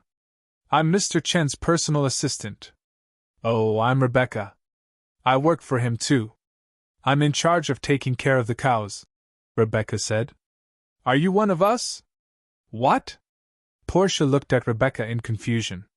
No, nothing. From Portia's reaction, Rebecca could tell that Portia was a normal person. She did not know Chen Zhao or her identity at all. What do you mean we're one of us? Nothing. Rebecca shook her head, chuckling. Portia could only scratch her head in confusion. Do the cows in this pasture belong to the boss? Yes. Does the boss only have this pasture? Portia asked tentatively. The boss eats the cows himself, Rebecca said. He doesn't sell them. What? Eat them himself? Portia was speechless. That was too much. Raising so many cows for himself to eat. His entire family probably couldn't eat more than a few cows in their lifetime. I send him 10 slaughtered cows every week, Rebecca said. Portia suddenly remembered that Chen Zhao did indeed have a lot of beef at home. Plus, they were not the only ones at home. He had many pets, including the sea. She remembered that she had helped Fei Lai feed the sharks last time. This made Portia feel the difference between the rich and the poor again. Rich people were like this. They raised so many cows, but most of them were used to feed their pets. Portia couldn't even afford one. Rebecca, can you take care of so many cows by yourself? Of course, Rebecca said nonchalantly. By the way, my boyfriend works for Mr. Chen too. I'll introduce you to Murphy some other day. Let's go. I'll show you around. Does this all belong to the boss? Yes. With Mirror Lake as the center, everything within 16 square kilometers is the boss' private land. Portia sighed. The pasture was at least 5 square kilometers. It was still a waste of resources to only raise a few hundred cows on such a large area. With such a large area and good quality grass, it was more than enough to raise a few thousand cows. Hey, there's a factory over there. That's a brewery, Rebecca said. It's also the boss' property. Portia remembered that Gaia had once told her that Chen Zhao sold alcohol. So she was talking about this brewery. But looking at that brewery, it was obviously not very big. It might not be Chen Zhao's main property. Divine Emperor of 9 Heavens.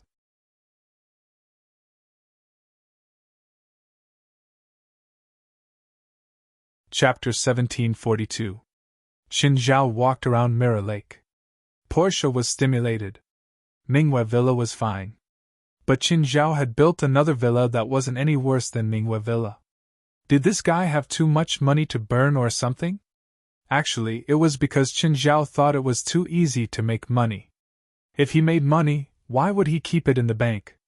Most capitalists had enough funds, or they would make investments. Otherwise, they would be like Chen Zhao and exchange all their money for luxury goods. In fact, buying luxury goods was also a type of investment. For example, mansions, yachts, and planes wouldn't depreciate easily. For example, Chen Zhao's Mingwei Villa was originally bought from Amira.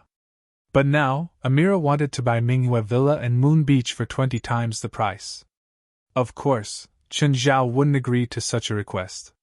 Now Chen Zhao had cleaned up Mingwei Villa. Some of the investments seemed to be from Chen Zhao's own pocket. But its value was far greater than a few $100 million.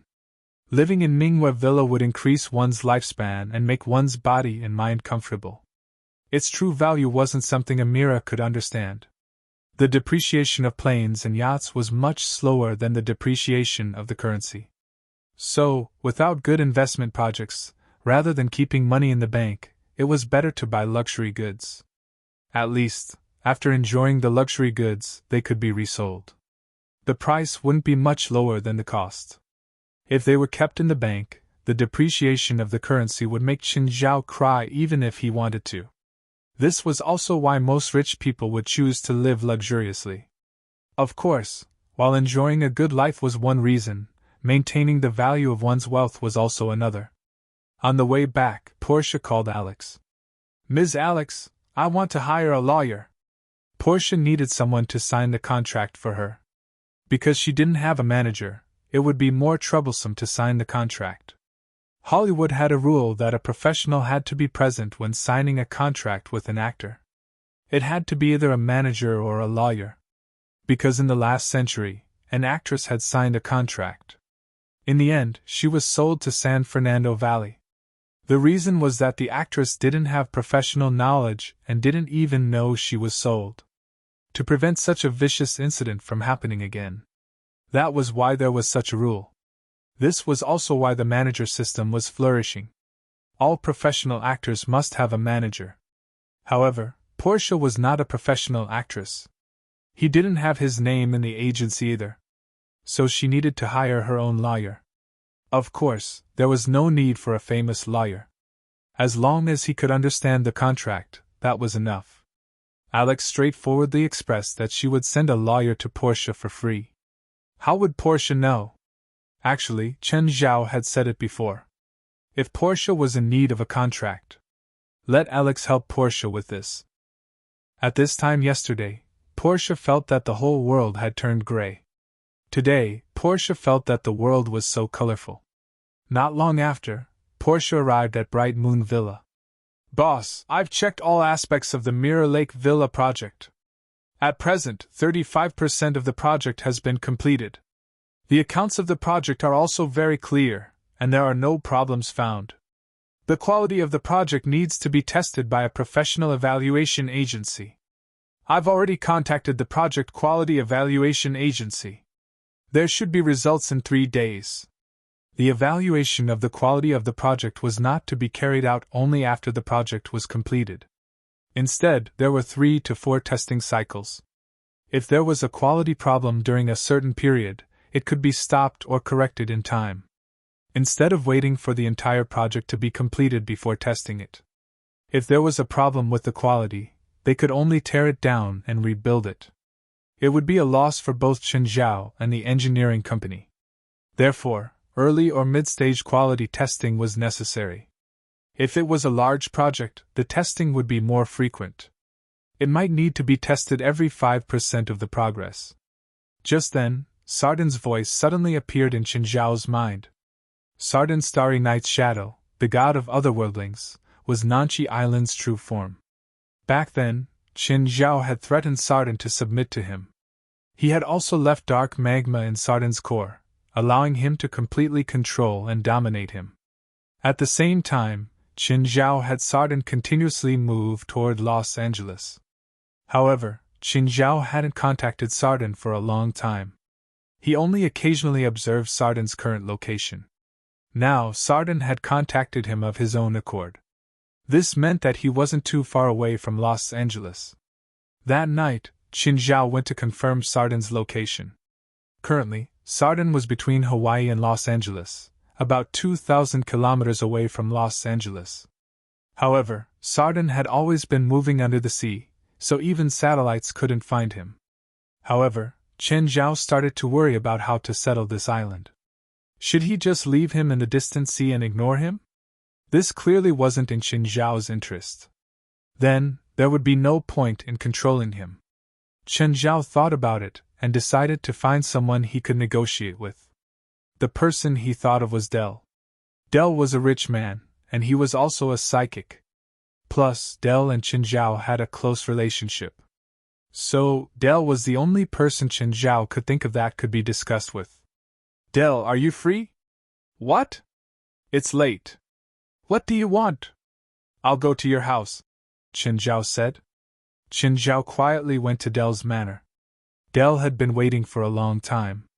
Seeing Zhao run over mysteriously, he didn't know what Zhao wanted to say. Del, let me ask you something. If I have an island that can move, and this island is approaching Los Angeles right now, what method do I need to use to make it its legal owner and name? Del's eyes almost popped out. Chen, are you kidding me? No, I'm serious. Do you have any ideas? Yes, Del said. You need to become the owner of that sea first, and buy it in the name of a marine farm. Then how do I make this island appear in front of the world? It won't be too sudden. At least it'll be reasonable. An underwater volcano eruption or an earthquake. Del looked at Zhao. You're serious, right? I said I'm serious. Zhao rolled his eyes. He knew that this was unbelievable even to spiritualists. 9 Heaven's Divine Emperor.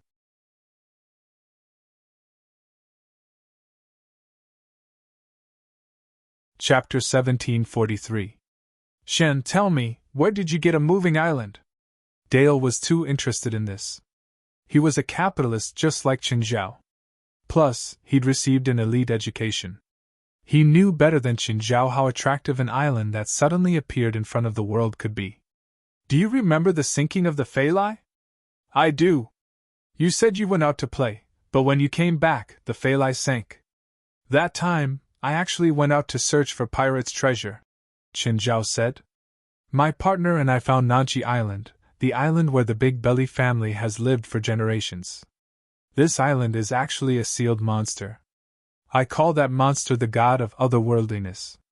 I found it and controlled it. It listens to me now. If I want it to float on the water, it will float. If I want it to sink into the sea, it will sink. Qin Zhao said. My partner and I found the god of otherworldliness. Dell's eyes were filled with excitement. He was clearly attracted by Qin Zhao's adventure story. Westerners had an irresistible attraction to adventure and pirate stories. This was also related to their culture and history. Plus, Qin Zhao's adventure story was filled with fantasies. A monster the size of an island that could move. How big is it? Dell exclaimed. How big is it to support an island? About 10 square kilometers, Qin Zhao said. If it's in shallow waters, it'll be bigger. Shun, I gave you such a great idea. Shouldn't you reward me? What do you want? I want to build a hotel on this island.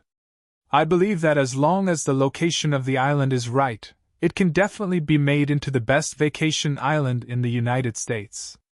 At that time, as long as shopping malls and living facilities are built on this island will become a priceless treasure. Qin Zhao's heart jumped. Indeed, he'd wanted to make it a private island. But from Dell's words, it seemed like the island was indeed a super big project. It was also very valuable as an investment. If he turned the island into a vacation spot, Qin Zhao could earn money while lying down. If he could increase the unique attractiveness of the island, he would be able to attract more attention. Qin Zhao thought about it, and his eyes suddenly lit up.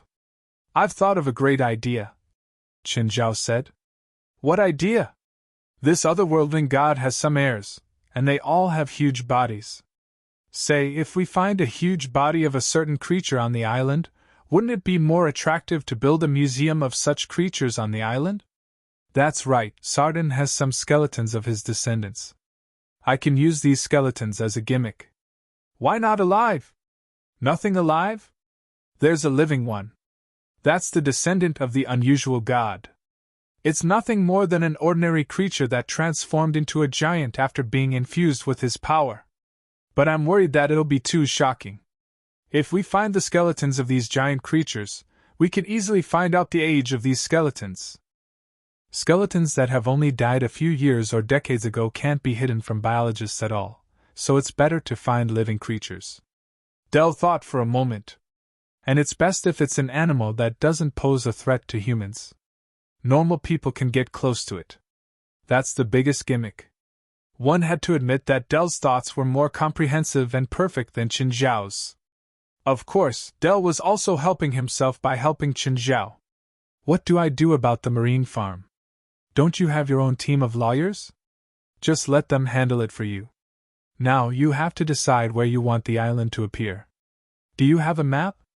Dell took out his tablet, and the two of them studied the map on the tablet. First, it can't be too far from the ground. Around 1,000 kilometers is the best distance. It won't be too far on a boat. Why not build an airport? The investment for an airport is too big, and it'll take up too much space.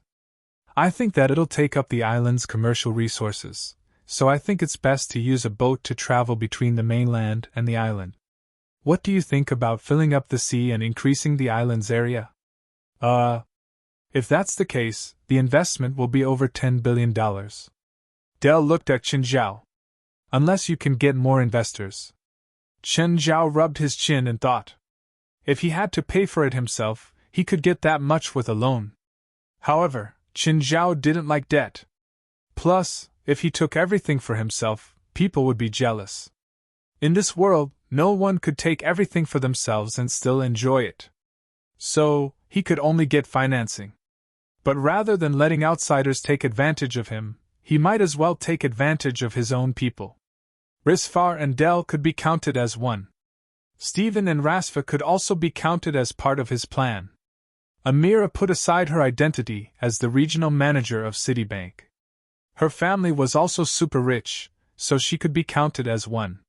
His mother could also be counted as one. But he would definitely take the majority. The people Qin Zhao counted were all worth more than $1 billion. On the other hand, Risfar, Amira, and his mother were all worth more than him. However, they might not have that much cash. But they were all super clients of the bank. It was easy for them to get a few $100 million from the bank. Apart from sharing the risk, getting people to join this super project was also important. At the same time, they could share the pressure from the profits. Of course, Qin Zhao would definitely take the majority. After all, the entire island was his. He had to share the profits with everyone, so he had to eat his fill first.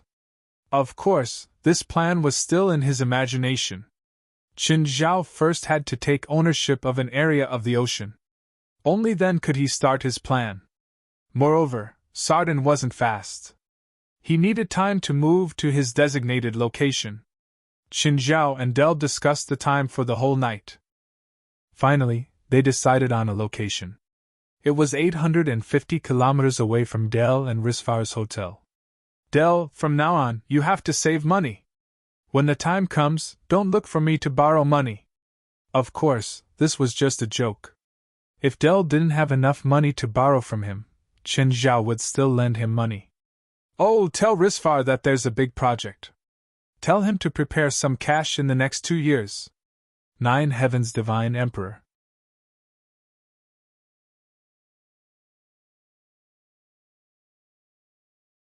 Chapter 1744. This couldn't be leaked yet. So, Qin Zhao only planned to tell Del. Del was a capitalist too. He knew very well that as long as this went smoothly, he'd definitely make a lot of money. But once the news got out and the capital market noticed, he'd lose his advantage. On one hand, it was unusual, but on the other hand, it was for the sake of profits. So Del would take this secret more seriously than others. Of course, there was no sign of it yet. No matter what Del did, it wouldn't attract the attention of the capital market. As long as this succeeded, Qin Zhao's assets would double or triple. Qin Zhao would be ranked among the top 10 richest people in the world. Moreover, it would be done anonymously. As long as Qin Zhao's business wasn't listed, he didn't need to disclose the shareholders and financial statements. Of course, Forbes' ranking wasn't completely accurate. This was because the Forbes World's Richest list only counted the shareholders of listed companies. However, in this world, there were too many companies and individuals who were not listed on the stock exchange, but had the wealth of a country. But this plan would take a long time. First, he had to show the island to the world. This would take more than half a year. Then, he'd have to build the island. Reclaiming the sea, building the island, the airport, and so on would take at least 3 to 4 years. Qin Zhao had plenty of cash right now, so as long as he didn't take out all his money directly, he still had plenty. But other people probably didn't have that much cash. However, the others probably didn't have that much cash. If they wanted to join the plan, they would have to borrow from the bank. It would take at least 5 years to officially open the island. In the short term, if they didn't have enough cash flow, the bank's interest could crush them. Therefore, Qin Zhao also needed to spread some news to the investors he liked. At the same time, he had to sound them out. If they weren't willing to invest, then all his efforts would be for nothing. Investment was not something that could be decided by friendship alone. Del knew the inside story, so he could predict the market and the rate of return. That was why he was so proactive. But not everyone could see it. Before dawn, Qin Zhao returned to Minghua Villa. Alex, are you free this morning? Work? Yes, Chen Zhao answered. Okay, I'll go there in the morning. Alex ran over in a hurry. Chen, what's up? Don't rush. Have some breakfast. You haven't eaten yet, right? Alex sat across from Chen Zhao. I need the ownership of a sea region. How much money do I need? How big is it? Where is it located? What is it used for? I need an area of about 100 square kilometers, between Los Angeles and Hawaii, about 800 to 900 kilometers away from Los Angeles. It will be used for aquaculture, but I need full ownership. 800 kilometers from land? This was already considered a distant sea. How could they carry out aquaculture at that location? Are you sure you're not crazy? Alex frowned. Even if she wasn't involved in the marine industry, she knew the basics. There was no land to rely on. It was just a sea area with no land to rely on for marine aquaculture. It was like throwing money into water. You don't have to worry about that. You just need to tell me if you can get the ownership of that sea region.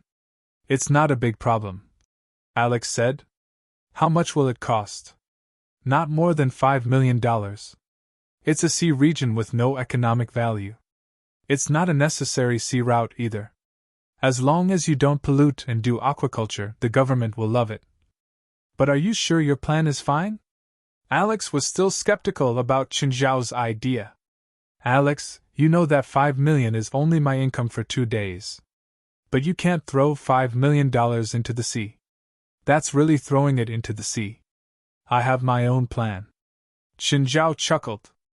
Alex knew that Chen Zhao wasn't the kind of person who would throw money into the sea just because he had nowhere to spend it. She couldn't help but suspect that Chen Zhao had some other business plan. However, she really couldn't figure out what Chen Zhao's intentions were. Was there some kind of underwater treasure in that sea region? Even if there was, he could just hire a salvage company to fish it up. There was really no need to buy the entire sea region, right? Or was there some kind of underwater mineral deposits? Or oil? If that was the case, Chen Zhao might not have the right to participate in the energy industry. This was a very practical problem. It wasn't a matter of how much money he had. Some people had fewer assets than Chen Zhao, but they were qualified. Chen Zhao had a lot of money now. However, his connections weren't enough for him to enter. You really want to start aquaculture? Alex asked. After all, Chen Zhao's main businesses were beer manufacturers and restaurants. But both were countless times worse than aquaculture, right? Oh, Marina Restaurant's source of some ingredients was very mysterious. Apparently, many restaurants had tried to uncover the secret of Marina Restaurant's high-grade ingredients. However, there had been no news. Was the aquaculture part of Marina Restaurant's ingredients? In order to avoid people's attention, he purposely chose a sea region with no land to cultivate? If that was the case, it was possible. Chen, can I participate? How much money can you take out? Chen Zhao asked.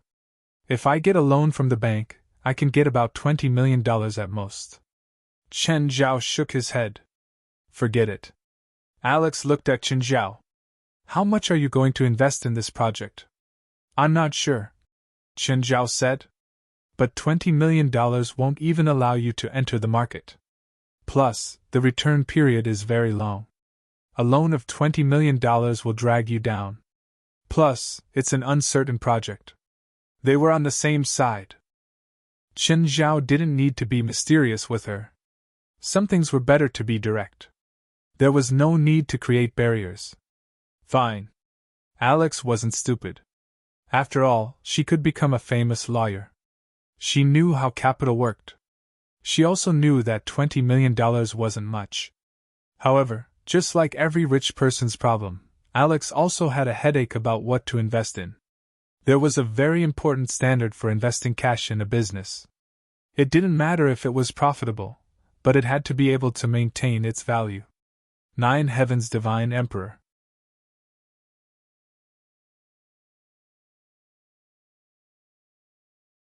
Chapter 1745. Boss, I need to take the day off. Tomorrow. Portia looked at Chen Zhao carefully. Sure. Chen Zhao quickly approved Portia's leave. Boss, aren't you going to ask why I'm taking a leave? Portia asked. I won't interfere with your private life. But I think you should deal with your relationship problems as soon as possible. That's right. Portia's face darkened. It turned out that her boss thought that there was something wrong with her personal feelings. But when he thought about it, it made sense. He was drunk that day. It was probably because he was drunk that day. Let him think that there was something wrong with his personal feelings. Of course, Portia did not intend to explain. It was better this way. If Qin Zhao found out that she had gone to work part-time to earn extra money, she didn't know if Qin Zhao would throw her into the sea. Just then, Chen Zhao received Steven's call. Hey Steven, what's up? Chen, Steven said. Our movie's about to be released. Tomorrow's the premiere. Okay, then I'll go over and discuss the details with you. Actually, Chen Zhao was going to give her the lucky coin. Portia, are you in a hurry? If you're not in a hurry, give me a ride. Boss, there are so many cars at home. I suddenly don't want to drive. Chen Zhao said matter-of-factly. How sudden? Then what will happen when you come back? Get someone to send me back. Alright, where are we going? Portia dropped Chen Zhao off at Steven's house. Portia had thought that the friend Chen Zhao was going to visit with some rich guy. However, when he saw Steven's house, he realized that it was just an ordinary villa. To be honest, Steven's house was too ordinary. Of course, Steven was also looking for a suitable place to build a new house. He planned to look like Qin Zhao. It was mainly because Mirror Lake and Moon Coast that Qin Zhao had chosen were too outstanding. Boss, I'm leaving. Okay. Qin Zhao got out of the car and waved. There were only 2 maids in Steven's house, and they were both elderly. When he saw Qin Zhao, he let him in. Steven. Qin Zhao saw Steven sunbathing beside the pool. It was already the end of September, and the temperature in Los Angeles had dropped. In addition, it was morning, so sunbathing was not a good idea. Didn't you go to the studio today? Qin Zhao sat down on a nearby chair. I bought a piece of land on the other side of Peaceful Mountain. I plan to build a villa there. Steven answered without answering the question. How's the movie? Qin Zhao also didn't answer the question. It's the premiere tomorrow. Currently, the advance ticket sales aren't very good. Qin Zhao took out the lucky coin and handed it to Steven. You know how to use it. Can I use it now? That's enough. Steven pricked his finger with a small knife and dripped his blood onto the coin. Is it as effective as last time? It won't be worse than last time. In fact, the effect of the lucky coin is something that can already be done. Your ability, fame, and influence all determine the effect of the lucky coin. Compared to the last movie, your ability, fame, and influence are worlds apart, so this effect will only be better. Steven kissed the lucky coin. Just wait to get your share. Oh, Steven, Qin Zhao said. Save more money in the next 1 or 2 years. If you have cash, leave it in the bank. What for? Steven turned his head to look at Qin Zhao. I have a super big project. Super big project? How big? If I invest alone, I'll have to mortgage all my assets to the bank. Steven gasped. You can make money? I think it should be fine. Qin Zhao said. Steven would not ask stupid questions like why he should share it with others if he could make money. Their relationship did not need to ask such questions. Of course, Steven would not make up his mind just because of Qin Zhao's casual words. Even though they were already very close, Qin Zhao wanted at least half of Steven's wealth as an investment. No one would make up their mind just because of some vague words. Of course, Qin Zhao only wanted him to save money. Putting cash in the bank would indeed cause some losses. However, this loss was completely within Steven's acceptable range. His relationship with Qin Zhao was also enough for Steven to trust Qin Zhao and temporarily put the money in the bank. What exactly are you going to invest in? Tourism, I guess. When will it start? Before the end of next year at the latest. I can't reveal too much now. Okay. Steven nodded. Oh, are you really not going to the premiere? You know I hate those kinds of events. Fine. Stephen did not force it. Moreover, Chen Zhao was not an entertainment star. There was no point in attending the premiere. But Gaia seems very busy, Stephen said. I asked her about the publicity trip, but she said she can't find time for the time being. She's indeed busy. Gaia was one of the main producers. She played the antagonist and was also the action director. According to the contract, Gaia had to follow the crew for publicity. However, Qin Zhao, Stephen, and Rasfa were the producers, while Gaia was one of them. No one would make things difficult for Gaia with the contract. At least come to the premiere tomorrow, Stephen said. Fine, Qin Zhao said helplessly. I'll have her attend the premiere tomorrow. Just then, Stephen's phone rang. Hey Rasfa, what's up? Stephen, our movie's premiere has broken the record. Rasfa called out excitedly. You're right. What? Broke the record? How is that possible? Stephen sat up abruptly. Didn't we only do 5 million before? I just checked with the pre-sale channel. They said that our pre-sale has always been very high, but there's a system error. That's why it's very low on the website. It only shows the first 2 days of pre-sale. In reality, our pre-sale has already exceeded 50 million. Rasfa could not hide his excitement. The pre-sale had broken the record. This was already a sign of the movie's success. Even if the movie was just for the three of them to entertain. Who wouldn't want their movie to be successful? The standard for a movie's success was the proof of the commercial box office. Stephen sucked in a breath of cold air. Did our ticket sales really reach $50 million? Yeah, I can't even imagine it. You're tuning into the Phoenix Nights YouTube channel. Don't forget to subscribe and join us on this journey to catch the most captivating stories.